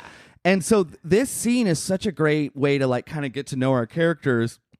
But Jerry does give Rupert the time of day, even though he's essentially he's not he's being opportunistic, like I said, and it's a little over the line. But Jerry does, the thing Rupert does that makes me really uncomfortable that people I've met have, where they kind of blackmail you into like something that should be organic. So he says like, look, I got blood on my hand in helping you. So, but Jerry does go, okay, you're right. And so they drive away in his limo, and he gives Rupert the time of day, and it gives him what seems like kind of basic advice, but it's actually well-intentioned and good advice. Yes. And we'll get into, I know you'll have a lot to say on that, but the quote I love is so much.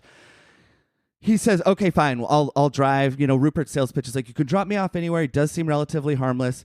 And he says, I want to make it as a comic. I want to be featured, right? And Jerry takes a beat and he says, I could tell you're nervous. So he has compassion on him, which is a very nice thing to do. Yes. And he says, all right, this is going to sound cliche, but this business is not unlike any other business. You have to start at the bottom to work your way up, right? And Rupert gives what seems like a well-executed elevator pitch, right? But he blames his age and misfortune on his lack of fame and notoriety.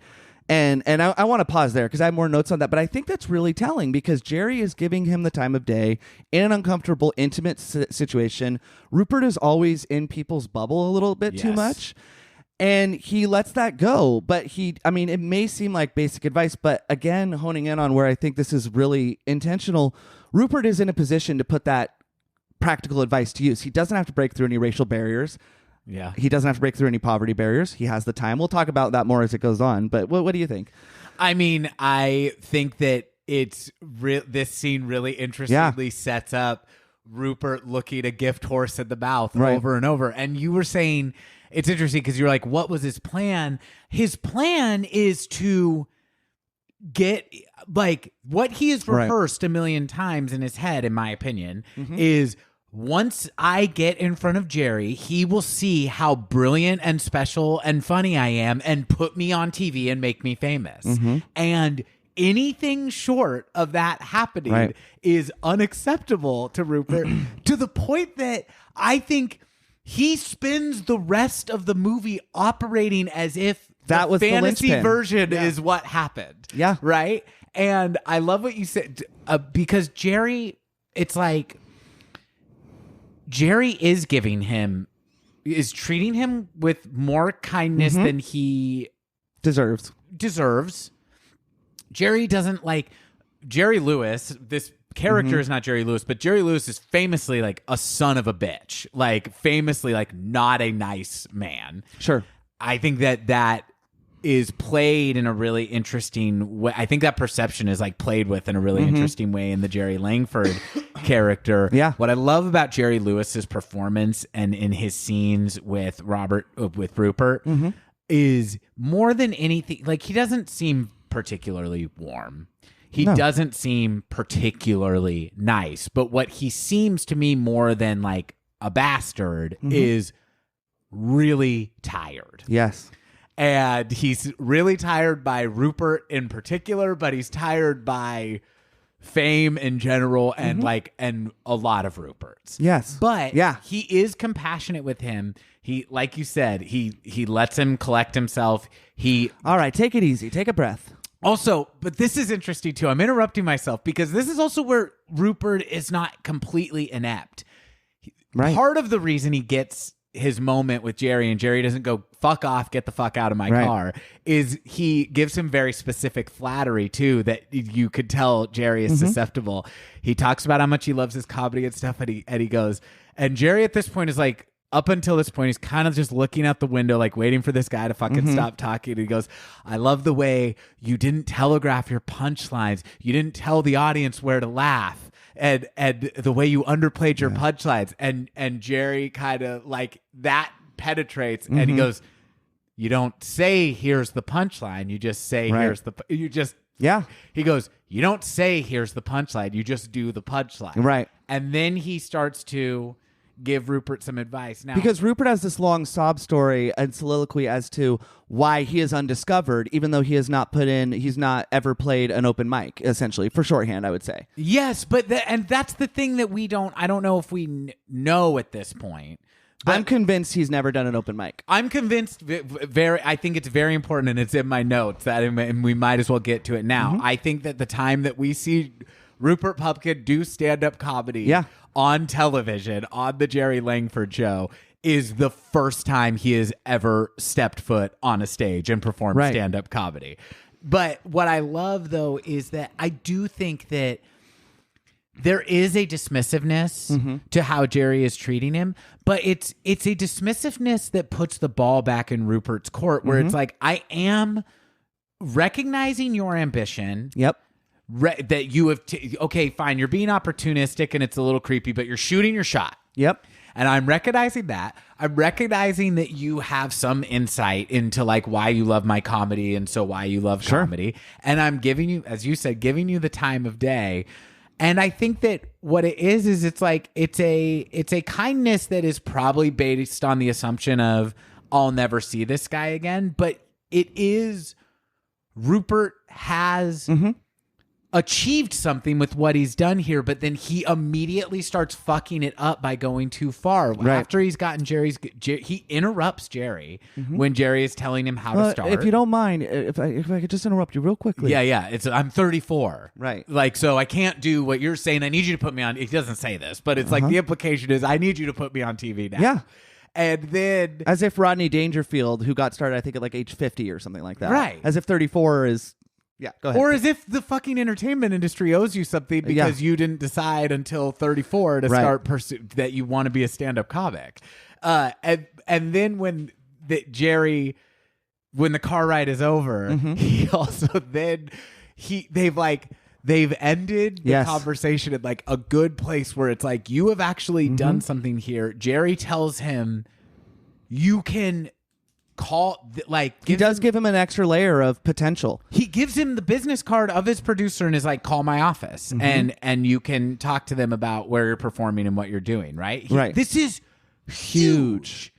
And Rupert won't let him leave and go into his house and says, first of all, one of the funniest fucking things ever, which is, Jerry, I'm a little short on cash, but if you But Right, if I know. you don't mind just appetizers, I'd love to take you out to dinner sometime. Jerry is a little weirded out, but handles it gracefully, says, okay, thanks. I need to go. Right. Starts to leave. And then he does a fucking cringy joke about, can I show you my pride and my joy? Right. And shows him the pictures of the detergents, Pride and Joy. And in that moment, you see he's ruined Jerry's idea of maybe this is like an ambitious and funny young man who has something to say. Because before that, Jerry had clocked him as having potential, which we ruins won't it. spoil it if he does or does not. But, to your point, Rupert is not totally inept, but Jerry says something like as if, somebody that people that have been in the biz a long time can clock from an actor or somebody. Whether he's right or wrong, it doesn't matter. But he says, I think once you get over the initial shyness. So he's telling Rupert, I think you have something. Whether he does or does not feel that is... But I love it, like you said, like he continues to ruin it. And I used the phrase courting the system earlier. I think just courting is a good way to put it. I don't want to say if I'm speaking from experience, but I think a lot of us have gotten it where it's like you get that shock of, so-and-so said I was cute. And it's easy to overdo it or in a sales context. Sometimes you got to know when to back off. Right, or when to take a yes, in a sale, right, and not continue selling. Stop selling. Yeah, exactly. And Rupert, he didn't net the sale, but he did in a sense, like you said. Like he's gotten the name of his secretary or who to ask for rather, which is not available to the general public, just to submit his tape. So anyway, go ahead. No, that's it. I agree with. I mean, he ruined it. Hey, do you want to go out on a date with me? Are you sure? It's a huge victory. The fact that he has gotten an audience with his idol and that idol has gone, look, here's somebody at my office who you can call. Because it's like, what does he want? He wants, it's like Jerry Langford isn't going to watch your tape. Right. He's not going to give you pointers beyond what he's telling you right now. Right. He doesn't book the show. He's work through his own merit or through like the whether it's through the meritocracy of like show business or not, he's worked presumably his ass off to get to a point that he's somewhat insulated from freaks like Rupert, and he still gives him an in, and Rupert like won't take the fucking win.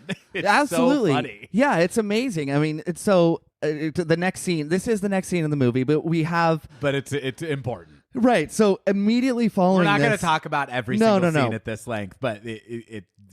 So we go to Rupert's fantasy. Why don't you take us through that, Walker? Well, so the next scene, he's standing on the stairs of where they dropped Jerry off. Literally, it cuts to So he's the next scene is.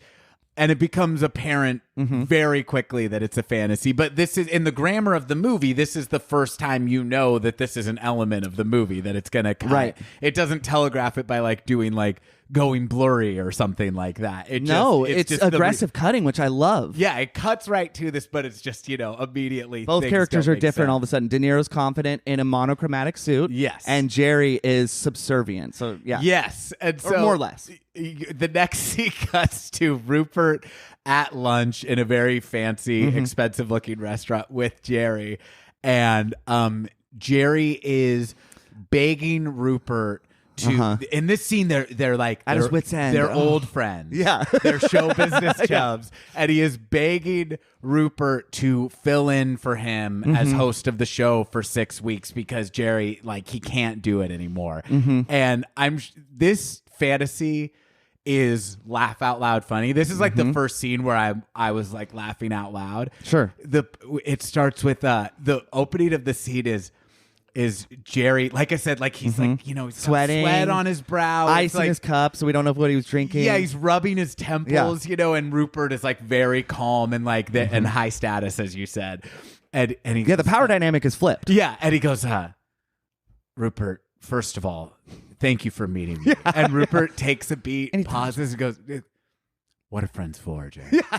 Like, it's like, it is slightly inconvenient for Rupert to be meeting him. Did you notice Rupert's jewelry? No. So it's very prominent. Jerry Lewis, as old men in this era did, wears, like a beautiful pinky ring. Rupert has a beautiful pinky ring. So they have matching pinky rings. But I'm sure you have things that jump out of it. No, keep going. So, like, what's really funny to me about this scene is, here's what's important about this scene. Yeah. In this scene, it's a back and forth between Rupert and Jerry, with Rupert being begged to take over the show. I do think that, like, basically the assumption Rupert moves forward with is that the interaction that he had with Jerry is that he met his hero, Jerry Langford, and Jerry asked him to be on the show. That is like what drives the rest of the action of the character, I would say, through the rest of the movie. But what starts happening in the like language of the film is you're seeing this thing. It's becoming clear to you, if it's not clear right away as the audience, that this is too ridiculous to be real. And then it starts cutting to Rupert by himself in his bedroom acting this out and quoting it. And what I also think is funny is that I think the fantasies do get more outrageous from here, but if this one, it's Rupert can't quite keep kind of sad things about him from bleeding into the fantasy, and the way that's indicated here is he's playing both parts. He's playing both parts. He'll move to be Jerry and during laughter. Yes. Oh, also it sets up the super uncomfortable forced laughter that he does a ton in this movie. He does it, and I realized, like, oh, Scorsese's really good at this because it's in Cape Fear. De Niro does it, but also in Goodfellas. Henry Hill does it all the time too, and he'll have characters. He'll show that they're fucked up by having them laugh at like when they're doing violence, or or they're having to laugh to show that they're submissive. Yes. Or like to Joe Pesci in the scene, "You're a funny guy" scene. Anyway, so he's great at directing his actors to do uncomfortable, like not quite human laughter. But the sad detail, or the sad thing that Rupert says that emerges is, how can I take over the show for 6 weeks? I can't even take over my life for 6 weeks. And then off camera, he's being interrupted by his mom, who he lives with, voiced by Martin Scorsese's mom, whose name I don't remember.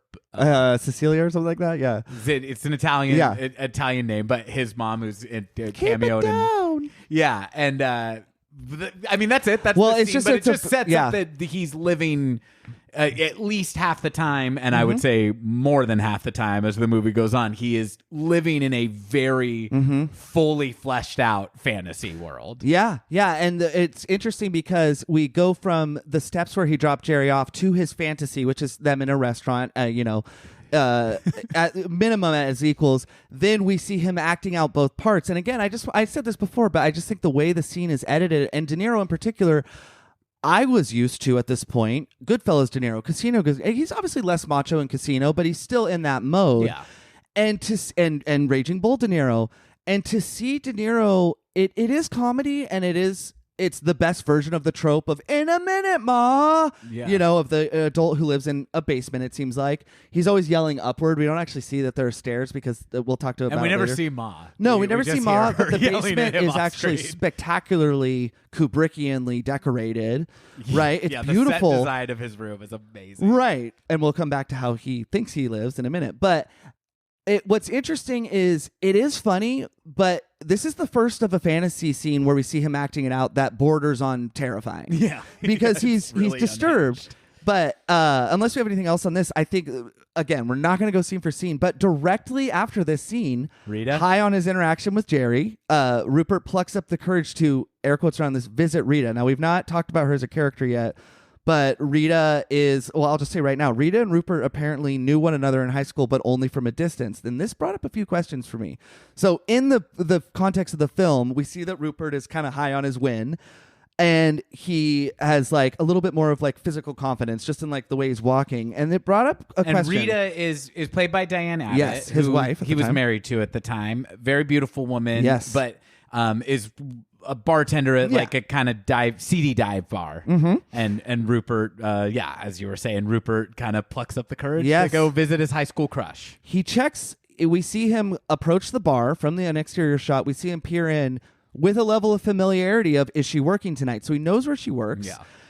So Rupert has been planning this interaction for quite a while. She hasn't seen him in years. She has which is Rita's aloofness is something I love, and I know you'll have a lot to say, but he's been planning this interaction for a while and is far more familiar with Rita, her workplace. And so I'm thinking Rupert has been stalking Rita.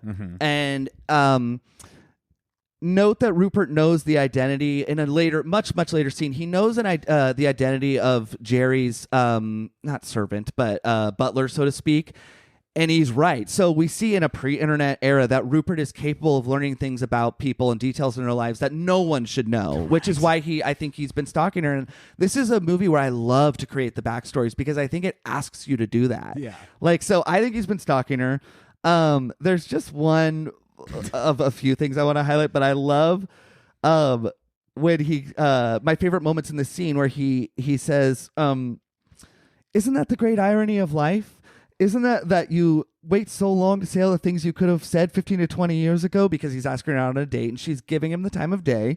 And I love how unimpressed she is with this observation that you could tell he's built up in his head as something that will blow the mind of the recipient. Every conversation he has, he seems, right, except for maybe with Masha. It's pre-prepared. It's rehearsed. Right, and it's not a great observation. That's not the great irony of life. Yeah. And it's not, it's somebody who has studied people that do have great observational comedy and goes, oh, if I do that, but he's missing the meat on the bone, which is having a good observation. Anyway, so yeah, and missing the meat on the bone of also being able to read a room, which is surprisingly important for comedy. Absolutely, but if your experience was only ever in studying people that could read a room and then acting it out in your fucking head, and then trying to execute it, because Rupert has like decent precision.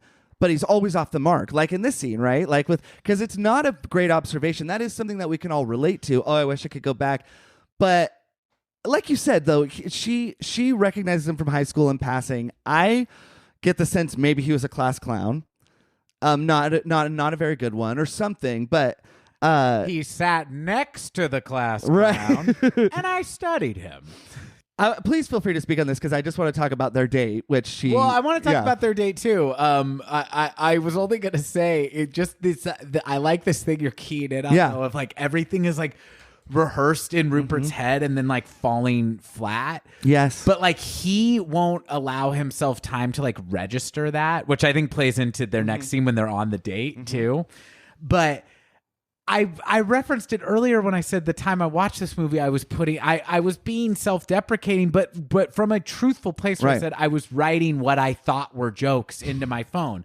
The reason I say what I thought were jokes is because some people are really good at joke structure, or people who are really funny on like Twitter, for example, or something like that, and writing like one-liners. I'm not that kind of comic, so I was writing long monologues about like, observations about my life that once I was able to test some of those ideas in front of an audience, I found out, I can use like 5% of this. Right. And it's because I think for most people, it's not until you take it out of your head and into the real world that you start to realize like, what am I not like? Why do they care? Right. What am I not communicating quickly enough? Or like, oh, they don't know shit about me. Right. I'm a stranger, right? But like everything in Rupert's head is built around the fantasy world that he lives in, and so none of it is landing. Right. With Rita. Right. Yeah. And Rita is a good representation of an audience because Rita is not dumb. She has more social awareness than Rupert does. She was voted. She's very beautiful, right? But she's like a good representation of a kind of person he would want to have conceivably at a show, right? And she's telling him directly in this scene and in the next one, she's not impressed by his great irony of life observation. He does ask her though, like, would you want to go out on a date, or what are you doing tonight? Even though she's working, and she's like, okay, she concedes, right? And so we go to the next scene. What does it cut in on, Zach? Well, when it cuts to their date, she is asking for a refill on her drink. Yes, and he's maniacally laughing. Yes, we don't see what he's laughing at, but he's doing the crazy forced laughter, which makes me think, and this comes up for me in other scenes too, I think he is, and I'm not trying to be too psychological thriller about it, but I'm like, I think Rupert is in the fantasy when he's even getting what he ostensibly wants. Like it's like he has his interaction with his hero, but it's not the fantasy. He fills in the gaps. He fills in the gaps, and Yeah. then it's actually that Jerry like not only asked me to be on the show, but he asked me to like fill I'm it in his for friend. his host. I'm his friend. Right. He's coming to me. Right. And I think it's like, oh my God, I'm on my date with the prom queen or Right. whatever, but it's like, but he's doing the fake maniacal Yeah. laughter because it's like she's actually tired getting another like stiff drink to Yes. kind of deal with this loser. And when he becomes intermittently frustrated with her on the date, I feel like it's because she's piercing Yes. the veil of Yes. the fantasy with the reality of how it's going. No, absolutely. I mean, that is such stellar analysis that I hadn't thought of it. Yeah, where it's like, because you're not in Rupert's POV in this scene, right? You're external, and so is It's Maury. clearly real life. Maury from 'cause Goodfellas the date too. is shitty. Yeah, did you see Maury, the wig guy from Goodfellas? No. Yeah, he walks by and then he's the person kind of in the background. Oh, I didn't catch that. Yeah, but keeping with Rupert's sort of like opportunistic and disobedient rules of courtship that we've established, Yes. Rupert has a very disturbing line that I've never caught before these the watches of this week. He has this talent registry, right? That is something that is like more old school, but he uses it as like an autograph book to brag, and it's clearly forged. And she catches this, and he says, "Give me your favorite actress name," and she says Marilyn Monroe. And this line is really weird and disturbing. He says, "She did have a real gift for comedy. She died tragically alone, like many of the world's most beautiful women. I don't want to see that happening to you." So it's weird because I burst out laughing at that. it's part. just it's funny. It's funny, and so it's like it's this is to be the most threatening and unromantic proposal for courtship, but he launches into a sales pitch essentially of, "Hey, I'm gonna make it, and I'm gonna I know save Jerry you from this the shitty barmaid life. What is that? Going. What other De Niro I'm gonna save you movie does that sound like? I know, Right, exactly. And Diane Abbott is in Taxi Yeah, Driver the employee, right? She works at the porn theater that he goes to. And Won't give him the time of day. won't give him the time of day, and I feel like he has a more hostile version of this same kind of pitch there, which Yes. is like, you're the chick working at the porn fucking theater, like, oh, you won't go out with me? I'm a nice, good guy. Right. It's more overtly hostile in Taxi Driver, but it's where you see like that he's woefully inept with connecting with human beings and women in particular, and that's coming out as hostility. Right. But in this it's less overtly hostile and more condescension. I don't get you when she says no and says he's crazy. Yeah, it's because he's already punched his ticket to fame. It's like it's not I'm a nice guy, it's I'm going to save you. You need saving and you need saving from me. Yes, and I'm gonna be your savior. Which is the last thing that Rita needs, I gotta say. She doesn't seem like she's particularly happy, but she needs Rupert like she needs a second asshole. Yeah, and she's independent. Seemingly, we don't see, but we actually we do. We know that she lives on her own. Yeah, that's very. So it's just interesting because it's a She's pattern with lady. Rupert. But he lives with his mother though. Right. Yeah. He's so status obsessed that the fact that she was voted most beautiful at high school and now she's just a working lady is like, oh, how pathetic and sad. I'll save her. It says a lot it's so about demeaning. him. And I think that what the line, it is hilarious, but where he says that it's threatening. I don't want to see that happen to you. Of die tragically. So if you don't take me up on this to be my queen. And how is it that she would die tragically? So I think that Rupert is... And the way when he says that, though, there's like this awkward beat between them where she doesn't... She's not like speechless. Right.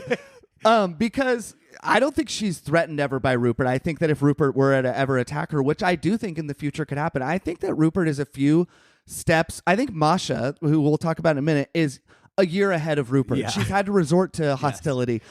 I think that Masha is like more dangerous, right? Rupert. But I think it's just through more experience. So I think that Rupert, that sounds like a weird Ted Bundy line or something. His lines are always trying to blackmail people into inorganic things. But I know that there's a particular part of this date, though. Can you take us through where he shows her his talent registry? Yeah, so he's showing her all these autographs that he has. Now it's interesting that you said that they're clearly forged because I got to be honest, I don't necessarily think that because Rupert is an autograph hound. She says who wrote this though, all skeptically. Before she sees his own signature. I don't disagree with you, but I don't. It's up in the air. I hadn't necessarily had that thought. Either way, it's like they're both creepy hobbies, right?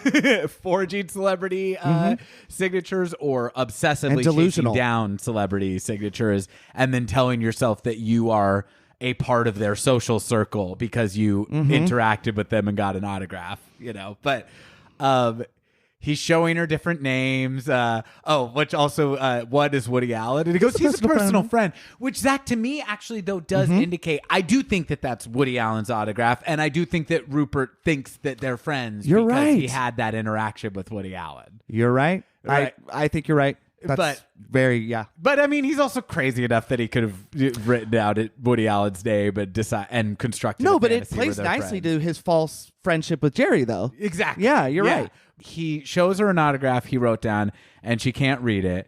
And then she says, she uses the R word, and she says, it looks like an R word wrote it. Yeah. And he gets you see a flash of him be a little pissed, and he kind of goes, ha, but he and keeps pushing it. And then he says, the more scribbled the name, the bigger the fame. Right. And she won't guess. And she says, come on, Rupert, I'm tired. Yeah. She's like really not into the game. And the name is Rupert Pupkin.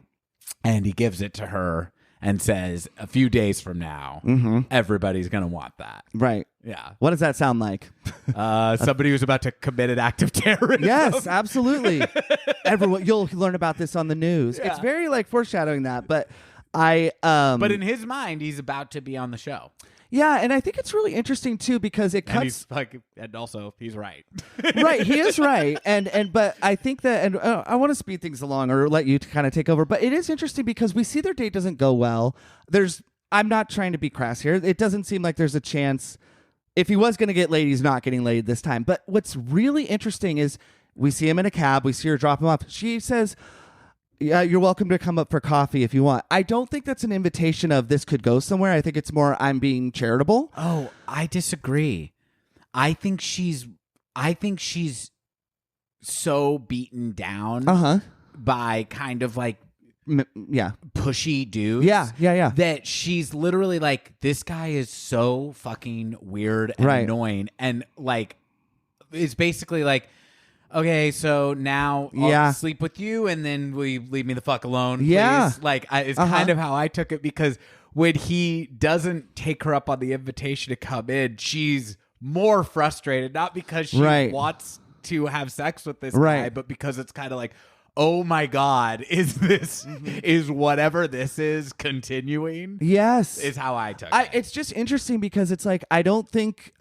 she's willing to sleep with him to just move him along, I think. And I think it's just something really interesting about Rupert because he was trying to do the nice guy thing. She's thanks for letting me wear your jacket, unimpressed with his act of chivalry or whatever, miniature. And he's not intrusive on her space. He's actually giving her some space. He doesn't accept her invite to come up. I don't think Rupert is actually sexually attracted to her. I think she represents a piece of the puzzle. Vibe. Yeah.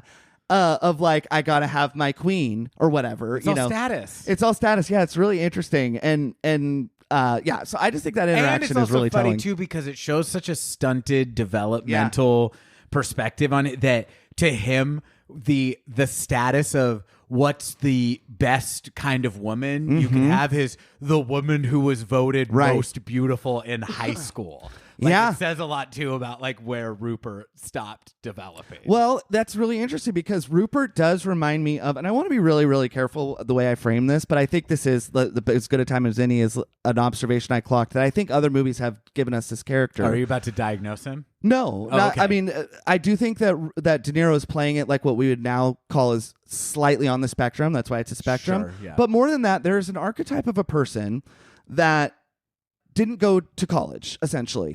And they think that and this fits in with Rupert's whole everything, by having a briefcase and wearing a suit and being pushy and learning some of the rules of business, not all of them. And college does not teach you intelligence or the rules of business, but it does give a lot of people, including myself, some intangibles. And the character that that I think is not a direct lift, but is really, really similar is Jake Gyllenhaal's character in Nightcrawler, who is always saying, here are my references, they're impeccable. I did not get a traditional education, blah, blah, blah, blah. And he is really Machiavellian in his approach to fame.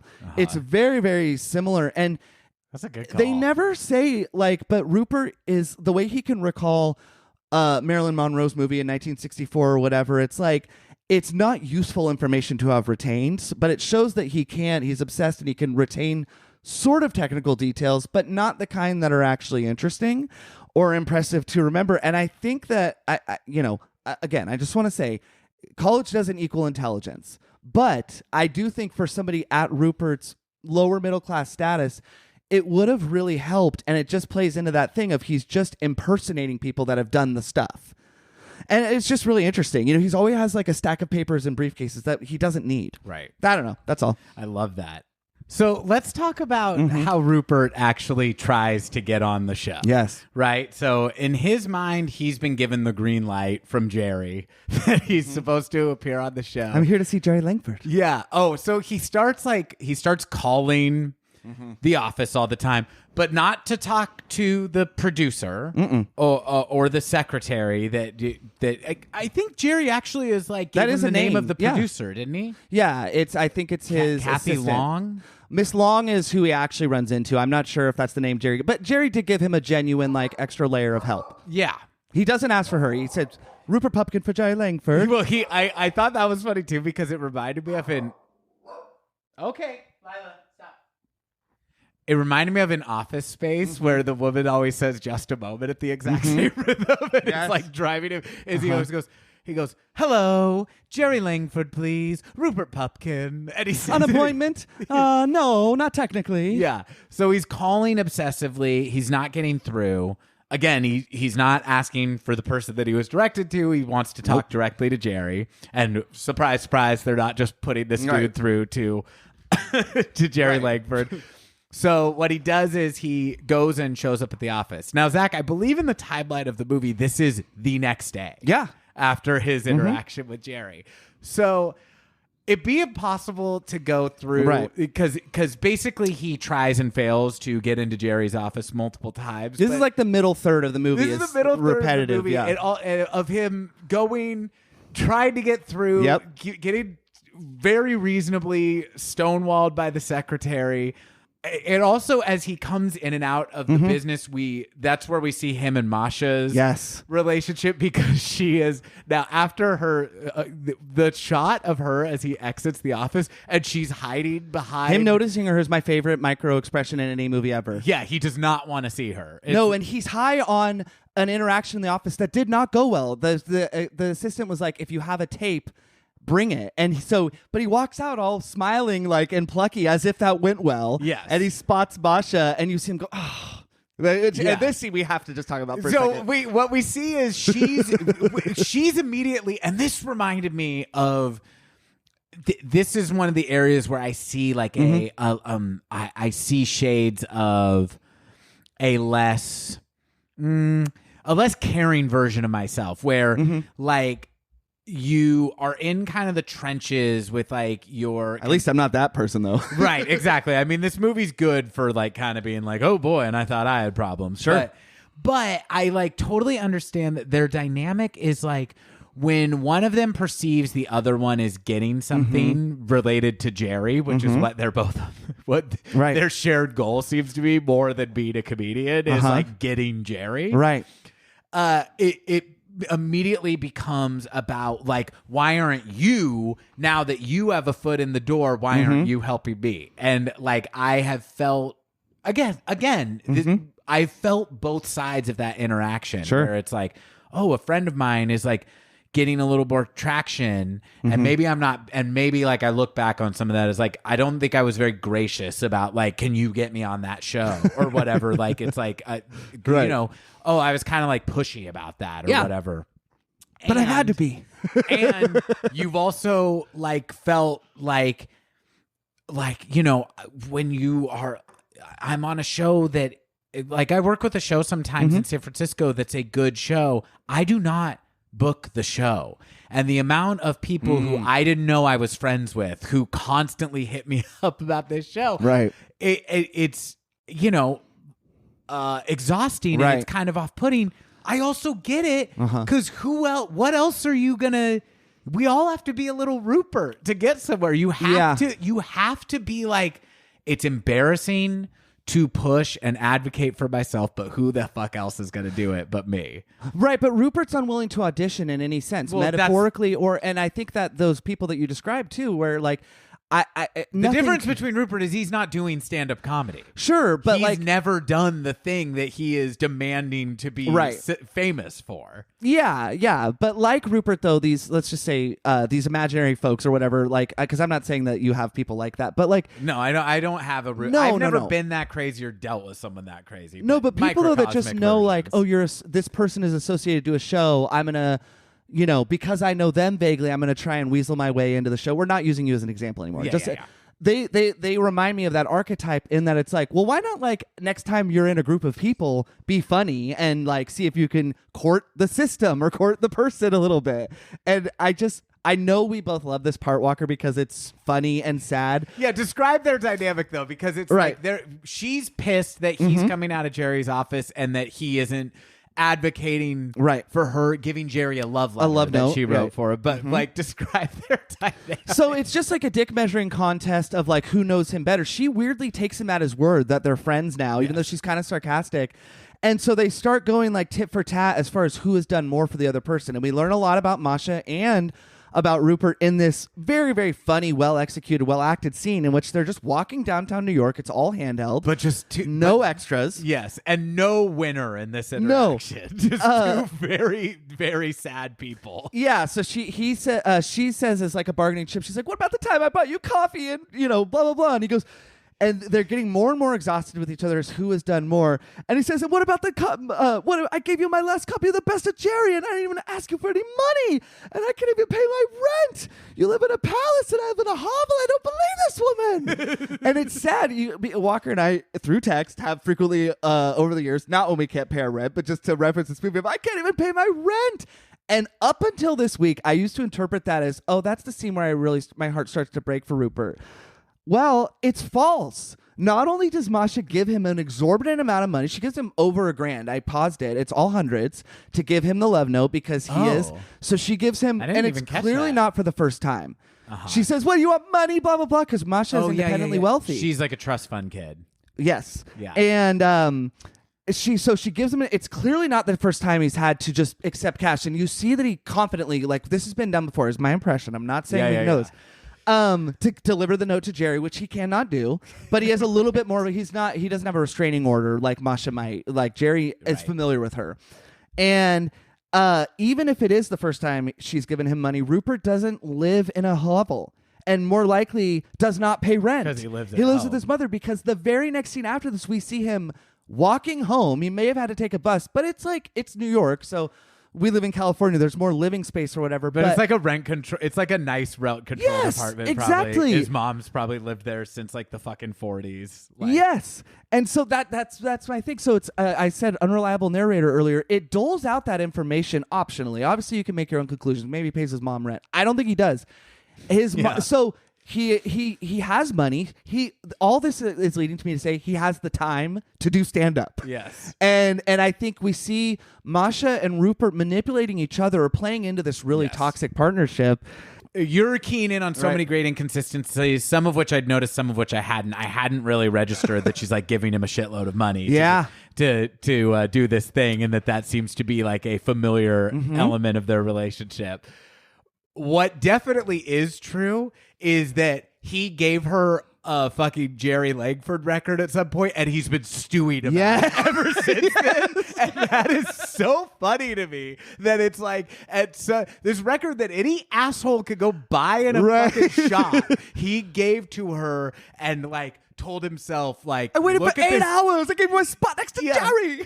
Like, look at this magnanimous thing that I'm doing. That, as you said, everything is fucking emotional blackmail with this guy. Yeah. And these two people hate each other. Yes. And are, as you said, it's a marriage of convenience. And the convenience is we both gotta pool our resources to get to Jerry. And it's so fun. And it's not just a dick measuring contest about who has done more for the other one vis-a-vis Rupert and Masha. It's also throughout the movie, they are in a nonstop dick measuring contest about who loves Jerry more. Or who's crazier. Who's yes. He's like, oh, because you communicate with Jerry soft. She goes, well, we're in kind of a tough place communication-wise. You're in a rough patch. Yeah. So they're consciously crazy. Yes. The only person who he feels he's in any position to like talk down to ever is Masha. Well, and also Rita. Yes. Actually. Yeah. But man, it is so funny how much they hate each other. I know.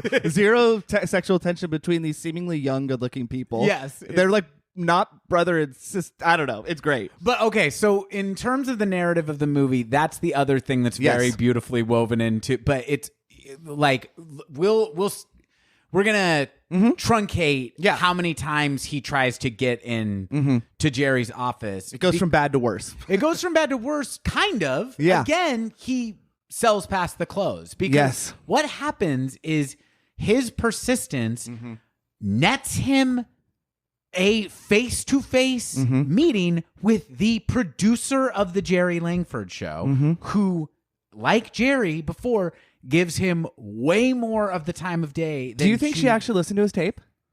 That's what you're talking about, right, Miss Long? Yes. Yeah. I think that's a good question. I think that she treats him... I think she is knowingly treating him with kit gloves. I think she's aware that he... Could become dangerous. Could be unstable. Yeah. I think she's very aware of that she's a woman in a position of authority. And that she has to be a lot nicer than she maybe should be. Sure. In order to not be perceived as like a bitch, basically. She's not a nobody, too. We do see that she is the person. She's the producer of the show. I did she listen to the whole thing? No. I think she listened to enough to know what she told him, which is, hey, there's maybe some raw... There's some. She nicely tells him there's some raw talent here. We think here. you have great potential. If you start getting up in clubs, let us know, and we'll send a person to watch you. Right. Now, who knows? The same way, who knows if Jerry ever had any intention of following up with this guy, and probably doesn't. Right. But this is like where it's Rupert's to lose, which is that you have established contact. He's nodding, ignoring her when she's giving. He's not listening to her when she's giving him feedback. No. He's mad the whole time that he's having to deal with her instead of Jerry. Sure. Like Jerry just talks to any asshole who walks in and says, "I'm funny." Like the producer of the show should have to talk to any asshole who walks in and says, "I'm funny." But again, this is a huge victory. He's established a connection with the Jerry Langford show, and I mean, it's hard to beat around this without getting the interesting choice that I think this movie makes is I don't think Rupert is completely talentless. He has no experience. The willingness that he has to push for himself and to advocate for himself is an asset to him having a potential career. But the pushiness to talent ratio is all fucked. Or charm. Yeah. Or exactly. But when would that be? He keeps getting his foot in the door through his sheer persistence, but then he has nothing to back it up. Right. Because he's never fucking performed stand-up comedy, and he's a prick who won't accept anything less than a career handed to him on a silver platter. Yeah. Oh, I love it. I mean, I think that she did listen to it, whether or not she listened to the whole thing. I think she did listen to it because her feedback is my feedback on his act that we eventually see. Yes. She goes, some of the one-liners, for instance. And this is where Rupert is such a tool. He says, oh, you don't like them? Which ones don't you like? And I'll cut them. In this instance, he should take the feedback and go and ruminate and go perform it. But he's willing to butcher his artistic statement if depending on what the person in charge says. And I don't know. I just think that's really interesting. The thing is about Rupert, and the reason this movie is such an instructive movie for, I think, anybody who wants to do anything, especially comedy, but it's just if Rupert transferred, I don't know, if he kept 30% of the amount of work ethic he is putting into bothering gatekeepers, which are a thing. and are a troubling aspect to trying to fucking break into comedy because they don't always know what they're talking about. They don't always see talented people for who they are. Like, I don't know a single person at varying success levels who hasn't been told no by somebody who doesn't get what they're doing. Right. You know, who's a gatekeeper maybe to somebody who may have told you, yes, you're funny. Yeah, exactly. Sure, yeah, exactly. But if he like kept 30% of the amount of work he's putting into knocking on those doors and transfer the other 70 to his act and to getting on stage, especially just in the being a stand-up comic at this time. This is when it was great time, absolutely booming. Yeah. Your first open mic could be at like the Comedy Cellar. Sure. And you could be performing in front of somebody who can book you every night of the week if they like you. All that to say, Rupert is cringy and unself-aware and deluded, but those are not necessarily factors that mean he can't make it in comedy if he just worked a little bit. Like, you have to have blinding ambition to a degree. But so he strikes out because he goes from bad to worse. He makes it more and more uncomfortable. And so eventually Masha challenges him after he's had plenty of courage and assertiveness. She says, be assertive. So be crazy. Yeah. So he goes back in after the security guard has thrown him out. And the reason why I want to highlight this is he bypasses reception. Yes. And he goes right into the back and he says a thing that we hear crazy people say all the time. He says to the receptionist, you're putting your job on the line, lady. Yeah, it's his Karen moment. Yes. The reason why I just want to highlight on this, because we do need to go a little bit at a higher clip, though, is because this is where one of the visual shots Joker steals directly. When he's running, a security is chasing him. The producer spots him again in the back, and she goes, Mr. Pumpkin, what are you doing? Yeah. And then we see security chasing him. He goes down a one-way hall one direction, then a one-way hall a different direction. We don't know how he's evaded the security chasing him. That is the closing shot of Joker. And it's a very, like, there's a lot of, I can see the silent film thing and like that. It's like very Chaplin-y. Yeah. Like, because there's no dialogue and you see the chase, but only revealed through this one very narrow door of perception where you see him run by and then nothing, and then the security run by and him run back the other direction. Yes. There's, like I said, I love every scene of this movie. Totally. There's a couple things, though, in this whole saga of trying to get into the office that we have to talk about. So, like, some running gags are kind of established here. So, first of all, I wanted to say the way the visual language of the movie, the way Scorsese makes the lobby of the office is so beautiful, glamorous and stylish, and you keep seeing him be stopped at the threshold of the actual office, and then like people go back there, which is the way places like that look too. Yes, yeah, and it imbues it with so much like mystery, Wizard of Oz, and it exactly. Yeah. But then when he finally just storms his way in there, it's normal ass office. It's tan, it's cubicles, and it's just a bunch of people fucking working. Yep. I loved that. This also sets up, I think it happens earlier in the movie, maybe, but there's a running joke in this movie of people fucking up Rupert Pupkin's name. Zach, I wrote down all the different things he's called. Would you like to hear them? Yeah. So multiple times he's referred to as Rupert Pumpkin, Rupert Pipkin, Rupert Potkin, and then finally Rupert Pubnick, which is at that point it's so like obscured. We have to talk about what's on the tape, because we see him make the tape. We don't hear his jokes, but we do. But before that, I did also just want to say, and this might be hard to get across on a podcast, when he is told, like, hey, you should just leave. They're not going to get to you today. And he says, I'll just wait. The physical comedy De Niro does while waiting, where it's this very performative, like looking around. Is that stealing cork? Yeah. Yes. And then he asks another dumb incidental question, but he gets cut off by the phone ringing, and the secretary has to do her job. Yes. And then when he leaves, to the secretary, he says, nice talking to you. Yeah. And she's about, like the material of the ceiling. Right. But we see him make the tape that he's supposed to get, which again, the fact that he is able to hand the tape of his comedy, the fact that he didn't have one, and then gets two, but it's huge. This is a huge opportunity. So I wrote down, we watch him again. We've hinted at it enough. You don't see Rupert do stand-up until he gets on the show because of a threat of violence to the kidnapped Jerry Langford, and you see his whole set at that point. Every time you're about to see him do a joke, it cuts up till that point. But so we see him do the tape, and I wrote down the quote. So he's sitting in his room. He has a tape recorder. They clearly meant go to a club and record your set. But this is instead what he does is record himself in his fucking bedroom, which has cardboard cutouts of celebrities all over it and is set up to look like the set of a talk show.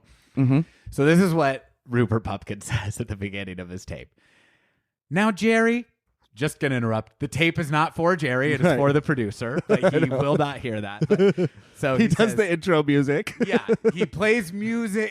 It's Rupert Pupkin. It's incredibly unhinged. Yeah, he's impersonating the announcer of the show. So this is what the tape says. This is how it starts.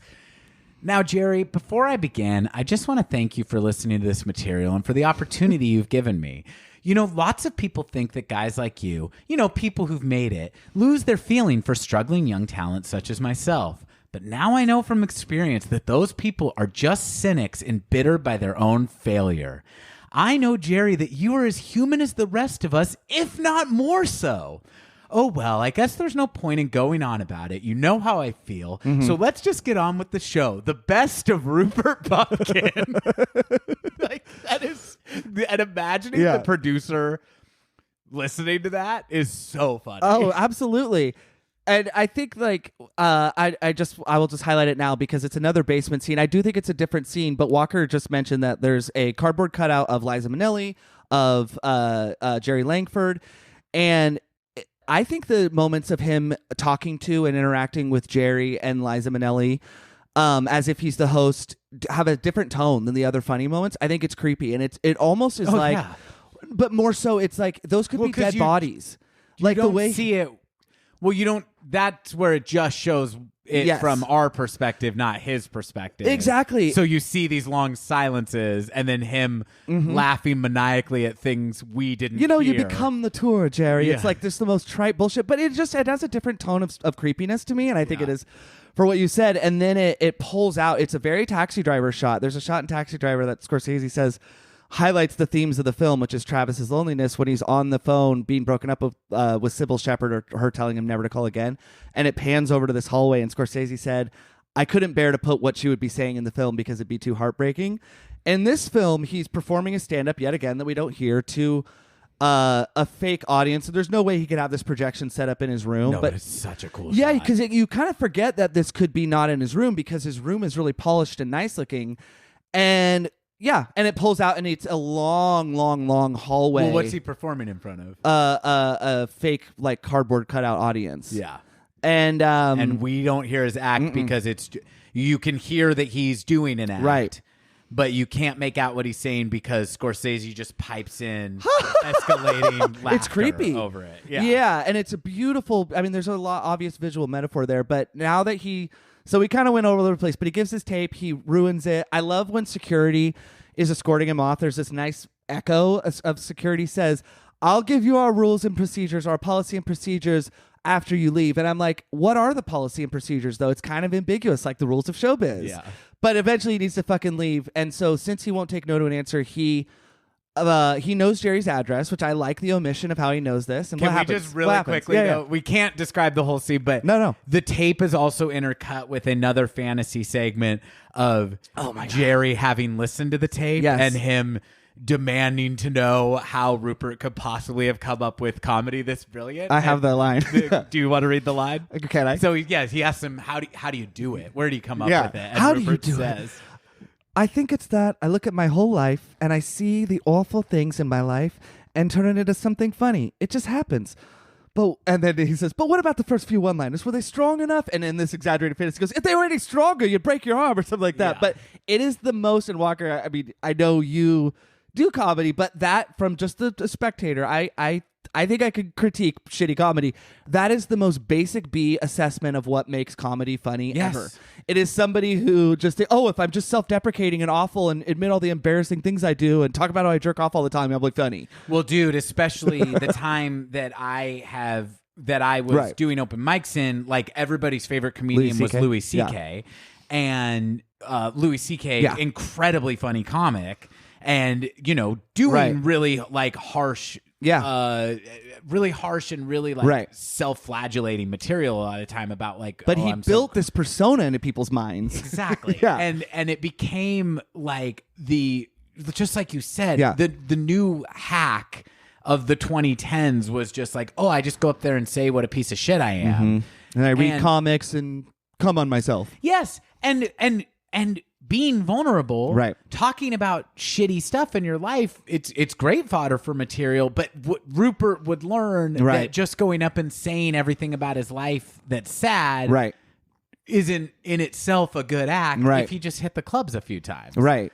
And we'll talk about it, but it's I'm curious what you think Rupert's best joke is. Sure, I have mine, but when I think his worst jokes are the one in terms I'm talking about on their merits as jokes. His worst ones are the ones that go the most into his tragic childhood. If that shit's even true, it's up for debate if that stuff's even true or not. But a lot of stuff happens. Right. There's a point that Rupert takes Rita. They show up to Jerry's house uninvited. She thinks they're supposed to be there. I mean, he just... Doesn't you feel like the movie reaches its breaking point of uncomfortability, though, and then pivots back into funny? Yes. Yeah. He's reaching... Like, Rupert, I think, becomes simultaneously more and more desperate and also more and more convinced that Jerry told him... Like, I think as they're going up to see Jerry, he thinks that the fantasy he had where Jerry invited him to come, he doesn't seem nervous at all.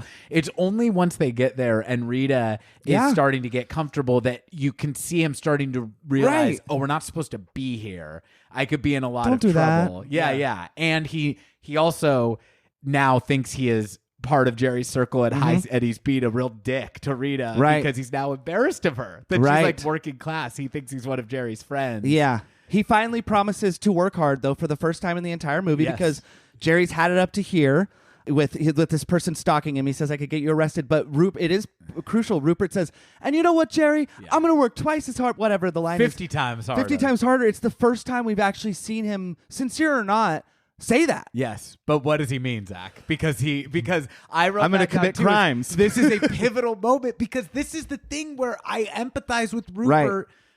Not... these are perfectly justified consequences to his actions, his stalking, his showing up at the house, his not listening to the producer.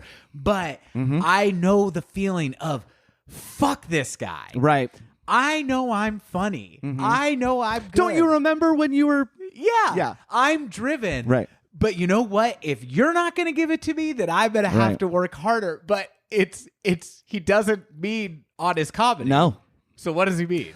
He means by kidnapping him. So like the movie reaches its breaking point of painful, right? It could be, if it continued in this tone, it could become just like watching, too much painful stuff where there's not enough relief. But I love it. It pivots tonally to Masha and Rupert in the most ridiculous disguises ever. Those giant sunglasses old people will wear, and they're in a car together. Well, and they're dressed up. They're pretending to be blind. Yes, he has a blind person's cane. He has a prop, which he doesn't use until he's back.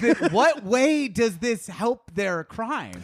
It reminded me of the yellow jumpsuits in Bottle Rocket, where it's like this detail that he's become fixated on, but Jerry knows who he is. Right. And he doesn't, like, as you said, start using this prop until after they've already kidnapped him. Jerry. So once they kidnap him, they're back in Masha's apartment. I love it. We see that she lives in this, it's a penthouse, right? Yeah. New York is different than, but, And, there's so many things to talk about, but I'll try and go quickly. The one thing I did notice is this is where it gets really funny. And I know you love the cue cards and all that. The painting on the wall, though, after they have Jerry captive, looks like a bullet hole in somebody's head. And I just think that's sort of implying what could happen if he's alone with Masha because she's more unhinged. But they essentially just take turns abusing him. Yeah. Now that they have him, Masha has this weird... And they're fighting with each other about like whose turn is it with Jerry. Basically. Right. And we see her thing is really kind of sick and twisted. She's putting this horribly made sweater she's trying to knit for him on him. And that this is one of the higher comedic moments. And I feel like this whole back and forth is very Wes Anderson-y. I mean, you said Bottle Rocket, but just the fixation on a prop and tape. And it also feels very Coen Brothers. It's very darkly humorous. It's all very Fargo. It's funny that but I agree with you. It's all super funny. Yeah. And she's disturbed. like, they're both so fucking crazy. Yeah. But She's I more, agree though. with you that she seems more dangerous. Yep. I don't know if she's crazier than him, but she seems more like there seems like more of a potential for violence from her. Yeah. And Rupert is so frustrated that she's using like his Jerry time with putting the sweater on him. He wants to abuse him about not listening to his act. Yes. And when she's going, doesn't it look great on him? And he's going, yeah. Okay, can we hurry it up, please? And he's getting We find out later that it was 45 minutes of that. Yeah, he claims. Yeah.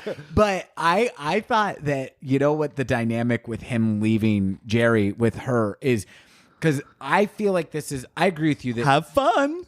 I agree with you that Rupert has like a future potential for violence, but I do think he's, in terms of like physical threat, he's more or less harmless. He's not violent.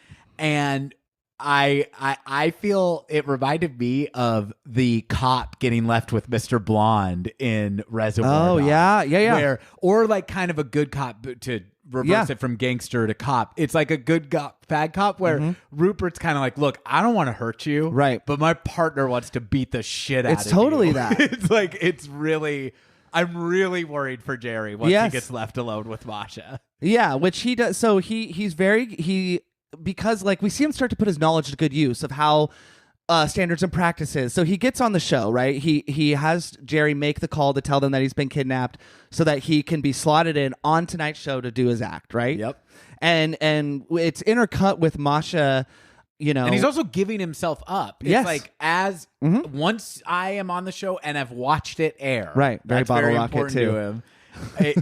Once I have gotten to watch it air, right, like, then you take me to jail, like, and I'll tell you where Jerry is. Yeah. Like, and that's intercut with some, I wouldn't say disturbing, but with some scenes of Masha disclosing some details that, like, she wants, it's the only scene I've ever seen in a movie where it feels like the roles are reversed. A woman is going to assault this man. Whether or not she can, it doesn't matter.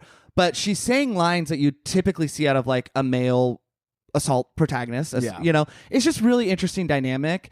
And I think that speaks to how good of an actor she is. She has one very, very important line. It feels improvised. She says, "I want to be crazy. I want to be black." Yes. Which we know Masha's independently wealthy. She's yelled at street scum like Travis Bickle would do earlier in the film. And I think Street Scum, played by members of the Clash. Very exactly, fun. Yes. But I think it's interesting. It feels improv, but it also gives you insight into, especially at that time, but I'm sure today, sadly too, of what are crazy people black, because she's in this elevated status. We can cut that if that's too much. I just think it's noteworthy. It gives you you can learn a lot about her really quickly. Well, and I think it also speaks to just like her like lack of any sort of identity for herself too. So it's like, you know, because she says, "I want to be like Tina Turner."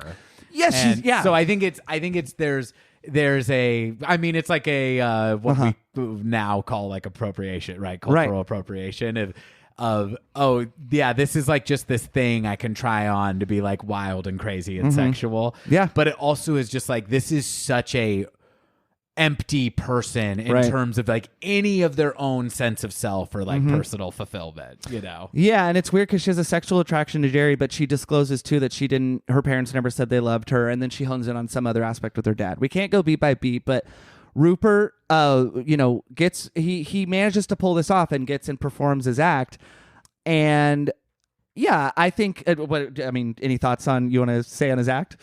Yeah, I mean, I think that this is kind of the most important thing in the movie. The reason I brought up Joker before is, to me, one of the things that made Joker so profoundly uninteresting is you talked about how the farcical nature of their kidnapping is like, let's some of the tension out and some of the relief of like what could be like an oppressively sad, kind of morbid, dreary movie. Yeah.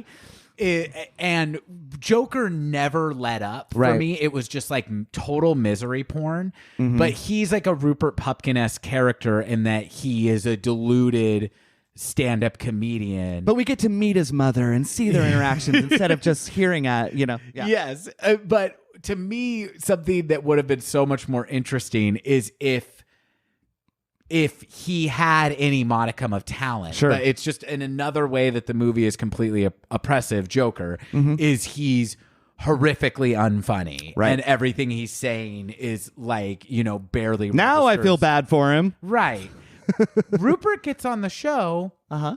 And I mean, I feel like the first time you're watching this movie, you are like dying of curiosity And relief because, of like what his act is going to be like. Sure. And I would say that I think you said this. Mm-hmm. It's exactly what the producer described. Mm-hmm. There's some jokes in there.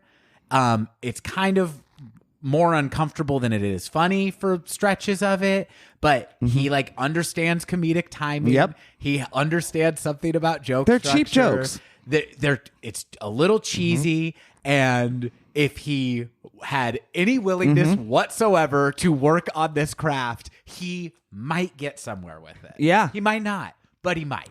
Stand-up comedy in the 80s, I mean, some of it is obviously cultural dated, as everything is, but I think what it's commentating on is not that, like, you watch it and you go, man, this was funny in the 80s. I think what it's saying is, because it's in front of a live audience, is whether you're good or not, once people have told you this person is funny, Yes. the intoxicating nature of it, and I think that's what I think it's they're really ridiculing smartly the commentating audience a on. little bit. Oh, yeah, big time. Because they are laughing more than they should. Yes.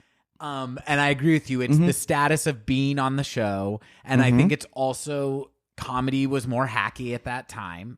Or it was more acceptable to be hacky at that time. He's very theatrical. Yes. Yeah. But here's my question to you. What do you think his best jokes are and what do you think his worst jokes are? Because there is a point where the laughs fade.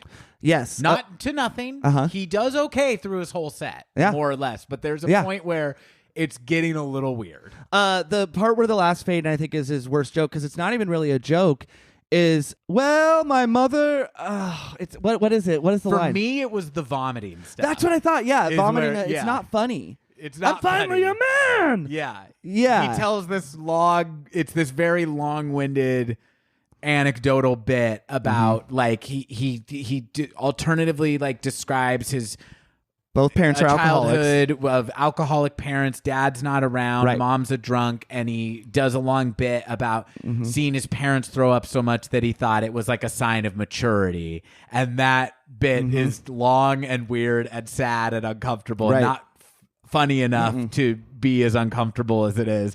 And that's where I noticed the laughs start to dip. His best joke to me, you're right. And his best joke to me is the one that is actually true about kidnapping Jerry Langford. And I don't know if it's if it's his best joke, but you can hear the earnestness of the laughters. They feel more real. And I don't know if I'm adding this or not. De Niro's so fucking good in this movie. It's so amazing because everything has been rehearsed to a T. Yeah. Like John Doe. Right? But the Rupert second- Pupkin has the upper hand. Right. So but when he actually discloses the truth, he says, I had to kidnap Jerry Langford. Everybody laughs and he gets a little surprised for the first time in his act, right? Because he thought he was, so it's great. You're right. Zach, I noticed too that was the only, because he's so rehearsed in his movements and delivery. Yes. And everything he's doing is so inorganic. Yep. Which is the other sure sign of a beginner is that it's like, But who's been practicing their whole life? yes, but like in the first few years of comedy, Right. like I remember like being like getting my 5 minutes together or whatever. None of it is anything I would probably like be proud of or do now. But like it's like these jokes work. Right. These are the things I can say without bombing. Yeah. Right? And it's like you fucking struggle like hell to cobble that together. And then it's like, oh, now I have that. Right. So now when I'm in front of a microphone or maybe I was about a year in from doing open mics, I started getting occasionally booked on shows. Sure. So it was actually like, this is my 10 minutes.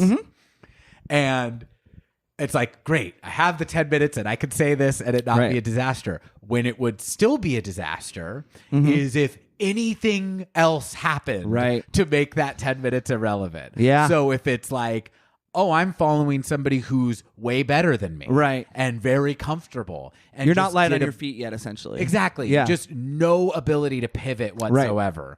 And when you're doing in that situation, you wouldn't pivot. You wouldn't improvise in your late night set. They actually have to approve everything you say or whatever. But the moment you're talking about it is the only like organic moment in the entire set is when he gets a bigger laugh than he expected off of Sadie kidnapped Jerry Langford. That's not my favorite joke. No, what is it? My favorite joke is he's talking about his mom being a drunk and getting pulled over for drunk driving. And it's a very cheesy, like, or not even cheesy, but it's like a very like basic Dangerfield-esque like setup punch.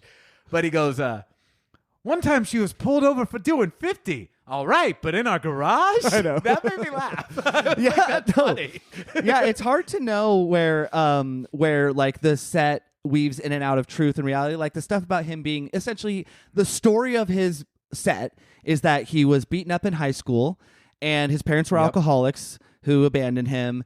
And, you know, this and that. Laugh at my trauma, laugh at this, laugh at that. It's not quite honed yet. And we're not, you know, maybe the biggest proponents of the free market telling us on this show. But that is comedy, I feel like, and not free market economics, but it is the rawest form where you're getting that. It's so interesting hearing like Chris Rock or like these pros be like, talk about their throwaway material that I'm like, that's funnier than any thought I've ever had. Yeah. But the way a thought can occur and the way it'll resonate with an audience of group of friends versus a crowd or just in general is often disheartening. Yeah. And he needed to hone that material. But I think that the film, I think his act for me speaks to one read on the film, which is I think the film has a lot to say, as we've talked about people in elevated positions, so white, middle class, or upper class people who are young, who cast themselves amongst the truly disenfranchised. Yep. And I think that what's interesting is that's kind of, it could be an old school message of like, hey, you know, pull yourself up, which, you know, Scorsese is obviously an older person, but it's not, it's actually, I think it's casting down on those people. So like, I just want to talk about his act for a quick second. So if we take him at his word, which we shouldn't, his comedy is based on the horrible things in his life, right? But we know that he's a liar. Rupert's life story within his act is identical, if not, and broadly, but is similar to Richard Pryor's.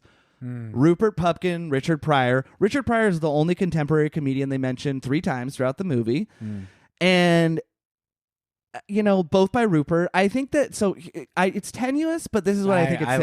I like this. I think Rupert is impersonating not only a gifted comedian in Richard Pryor, but someone who was truly disenfranchised. Richard Pryor's mother was a prostitute. His father was a pimp. He was horrifically beaten. You know, I don't want to go into, but it's a very, very, very sad story.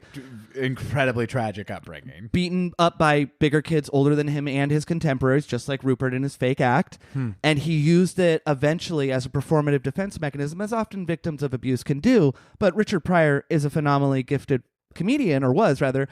I don't think he's like the funniest ever. He's of his time, but he was really, really amazing and really, really great at satirizing the horrors of reality in his past and present, and the literal opposite of Rupert in terms of his comedic approach, which was incredible. I mean, the dude wrote, but his performance style was incredibly loose, incredibly improvisational, and like unflinchingly raw and honest. Yeah, like he would admit to like terrible things he had done on stage. Even after his incident where he lit himself on fire in an attempted suicide, he managed to, and I've seen that. It's tough, but it is funny. It's really funny. It's genuine, and that's what Rupert is lacking. And again, if this sounds like a QAnon dumb, we can cut it. But I really, really think the point it's making is these are people at an elevated status. I already said my theory is that Rupert doesn't pay rent and he has a nice house, pretending to be disenfranchised, imitating people that are. And I think that that's saying a lot. And I think that... Oh, so you're connecting this to the like Masha's I Want to Be Black thing? Yes. And also, I mean, it doesn't have to be connected, but they're taking pity on themselves when they've been of the same thing. Yes, and they've been afforded, if not, they're actually entitled, even though they're in a better position than a lot of people that have to actually work at it and don't have the time. And I think that I'm not sure if these are intentional or within me, but what I am sure of is I think that Scorsese is obsessed with the loner. And he examines the loner, which is Rupert, in The Prisoner throughout his entire career from a very fascinating angle, whether it's Taxi Driver, this, or movies that seem totally disconnected, like The Departed. Like Sullivan and Costigan are both loners. That's Matt Damon and Leo DiCaprio's character. Well, why are they loners? Well, they're prisoners of their own status. And same with even Costello. Like Matt Damon is in this life where he has to be an informant. He makes tons of money, but I think he's gay. He can't be gay in this world of crime. He can't be himself. He can't really have friends. And DiCaprio is the same thing. He's an informant. You could argue whether it's choice or not. None of them can be themselves, and they don't fit into our archetype. Like DiCaprio, handsome. Matt Damon, great looking.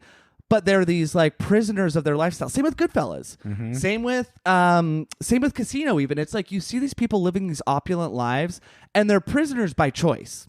And like it's a really, I think that at its core, I think he's so into this idea because Scorsese probably not. What about Raging Bull? It's like Raging Bull, exactly. A prisoner of masculinity. Like his own projected masculinity. Yes, and so I think it's really interesting because this movie is so stylistically different and disconnected than like all his Macho Man films, but I think it really goes to people misunderstanding what the director is trying to articulate.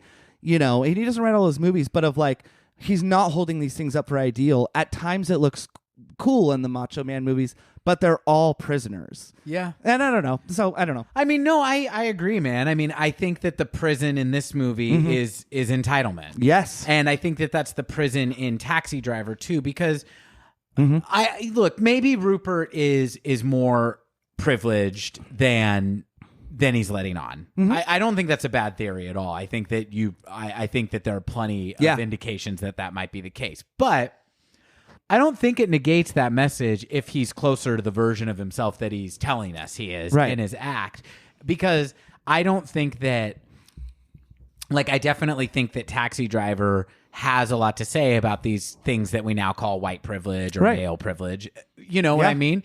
But I don't think that he's holding up Travis Bickle as like if this loser wasn't so entitled, like he's got so much like he is dealing with like serious alienation and poverty and trauma and loneliness. You know what I mean? PTSD, potentially.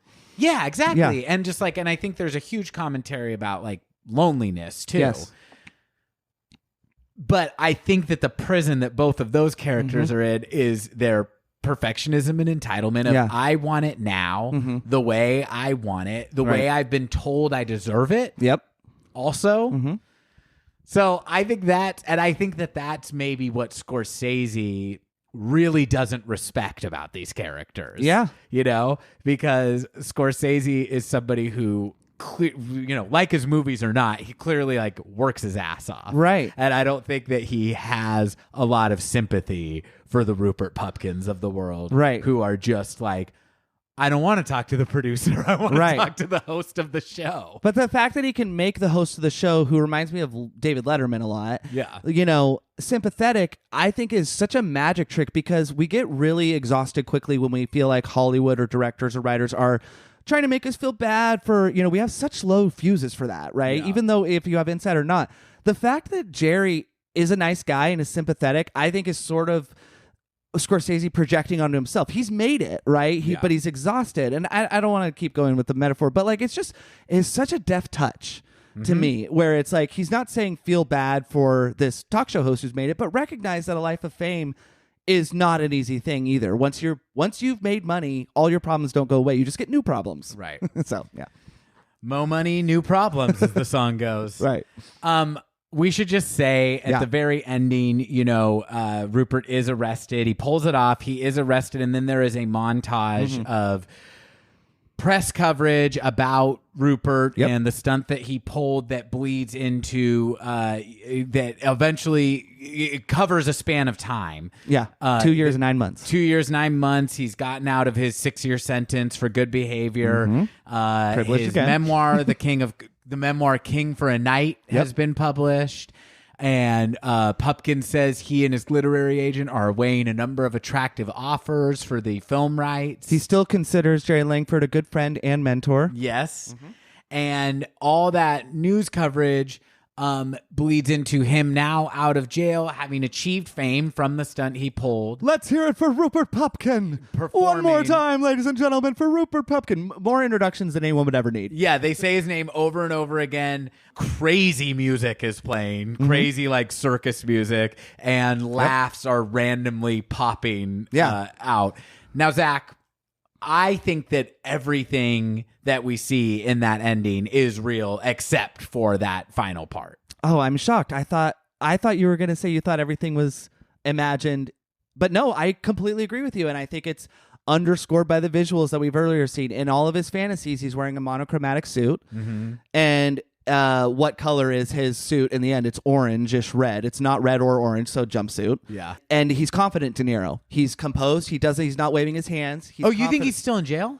I think that, let's hear it for Rupert Pupkin, where it closes on the movie. I think that's a fantasy. Yes, me too. Yeah, no, we're in agreement. I just think that it's then that fact is evident by the earlier fantasies we've seen that it's confident De Niro. Yes. And the ridiculousness. But I do think he got a book deal in a 10 Minutes of Fame. Yes, I agree. And I think he's in an outrageous suit on the cover, too. It's such great sour grapes. Yes. Because it's like, yeah, fine, you did it. So, like, people would pay attention to this stunt in a media cycle for about a day. For less than a day now. I could see it at this time dominating a news cycle for a week or two. Yeah. And then, okay, now you're out. Right. So people go, oh, yeah, that guy who did that thing a year ago. That's it. Yeah. But, like, it's such kind of great comeuppance. Yeah. And it's like he pulls it off and gets his comeuppance at the same time. Right. And in the end, he's just still in the fantasy where he's famous and adored. Yeah, and it just shows, I think, that this archetype is more prevalent in our minds now of how, my YouTube video that got 30 million hits or whatever. And I'm guilty of this too. And you've deflected on yourself a lot. I will say what this movie has given me is an internal compass, but a name for that. Trying to have people on this show. I have not taken swings or anything like that, because all the guests that we've asked, we've had up to this point, I would say. And it's been great, and people have been so accommodating. No one's been super famous, but a fair amount of them have been people I admire and look up to and was delighted to have on. And I've stayed in very, very light touch with. And in my mind, I'm thinking, don't want to be a Rupert Pupkin about it. Yeah. I don't want to freak somebody out. Hello, Brad Osborne, please. Right. Zach Glenn. Well, yeah. Well, I was going to say Brad has initiated contact back, and it's that thing where I'm like, but I'm like, oh, this means that you've not made the person, freaked him out. And same with, I'll just say, like a movie, somebody I really admire for their opinions and thoughts on movies, Casey Pegram, was a really big moment for me to have, because he's had such a great influence over like what I like. But also, but you allowed like an acquaintanceship and a friendship to like organically develop. Yeah, and Casey, if you're listening, I know we're not friends, but like, I do appreciate like he's reached out like on Instagram. Hey, I like this. Did you see this book on Kubrick? And I'm just like, oh, cool. It's validation that it's like, I know it was brave to engage with you, but you gotta let things breathe in a relationship. Whatever. Yeah, I mean, we all get it. I don't want to belabor the point, but like. It's just, I think with I don't want to be so dark, like with the shooter example or whatever, but like he doesn't care what kind of attention it is. It's just that he got the attention. And that is an archetype I think we're very, very familiar with. And we didn't value then, and we don't value now. It's why you want to listen to a Fiona Apple who got her demo tape picked up on the first try and she's brilliant, more than you want to listen to the winner of American Idol.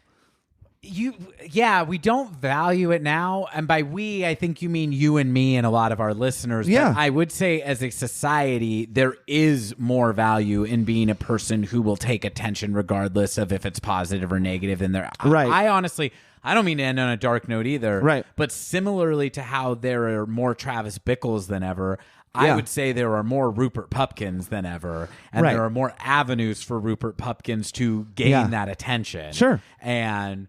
I think it has been bad for comedy, specifically, and art in general. Yeah. I mean, there's also more avenues for talented people to get around the gatekeepers who won't let them in because they don't fit whatever the stereotypical bill of that year is of who we decide has value and has something to say. Totally. So, I mean, there's a silver lining. I tend to take the more cynical view that there has been more of a net negative and more like low talent people penetrating the media space than there have. But, I don't know how to quantify No, that. I don't know how to end on a positive either. So the last thing I'll say is just that I think the reason why it's like, I've met a Rupert or I see this in myself or whatever. I think this movie, great art like this that is relatable. It's important to be like, how does Rupert live in me? And, what do I have and what are the good things he has and not? Because the reason it feels so familiar, even though it's so hilarious and so zany, is because Rupert represents society then and society now. And, you know, if it feels ahead of its time, it is, but also it was current then. So I think it's just a very, very good, it's a great movie and it's great to just watch, but internalize it a little bit without hating yourself. I mean, I couldn't have said it better myself. And on the note of how unlike Rupert Pupkin I am, I would really love our listeners to follow me on Instagram at WalkerJFGlenn, where I post a new reel of me doing stand-up comedy weekly. And Zach, should we get out of here? Let's do it. I just adored watching this. Let me take that again. Okay. I just adore this movie so much. Yeah. We've talked about it before, never at this length. Listeners, I hope you had half as much fun as we did. And we'll be discussing Fiona Apple again. Yeah. Next week, we're going to talk about her album, Win the Pawn. So please come back. So glad you're listening to this season. We will see you next week on a Friday. I have been Walker Glenn. I'm Zach Glenn. See you next week. Bye. Bye. VIDEOTALK is a Glenn Brothers production. Get in touch with us at idiotalk.podcast@gmail.com or follow us on Instagram at idiotalk.podcast. Thanks for listening to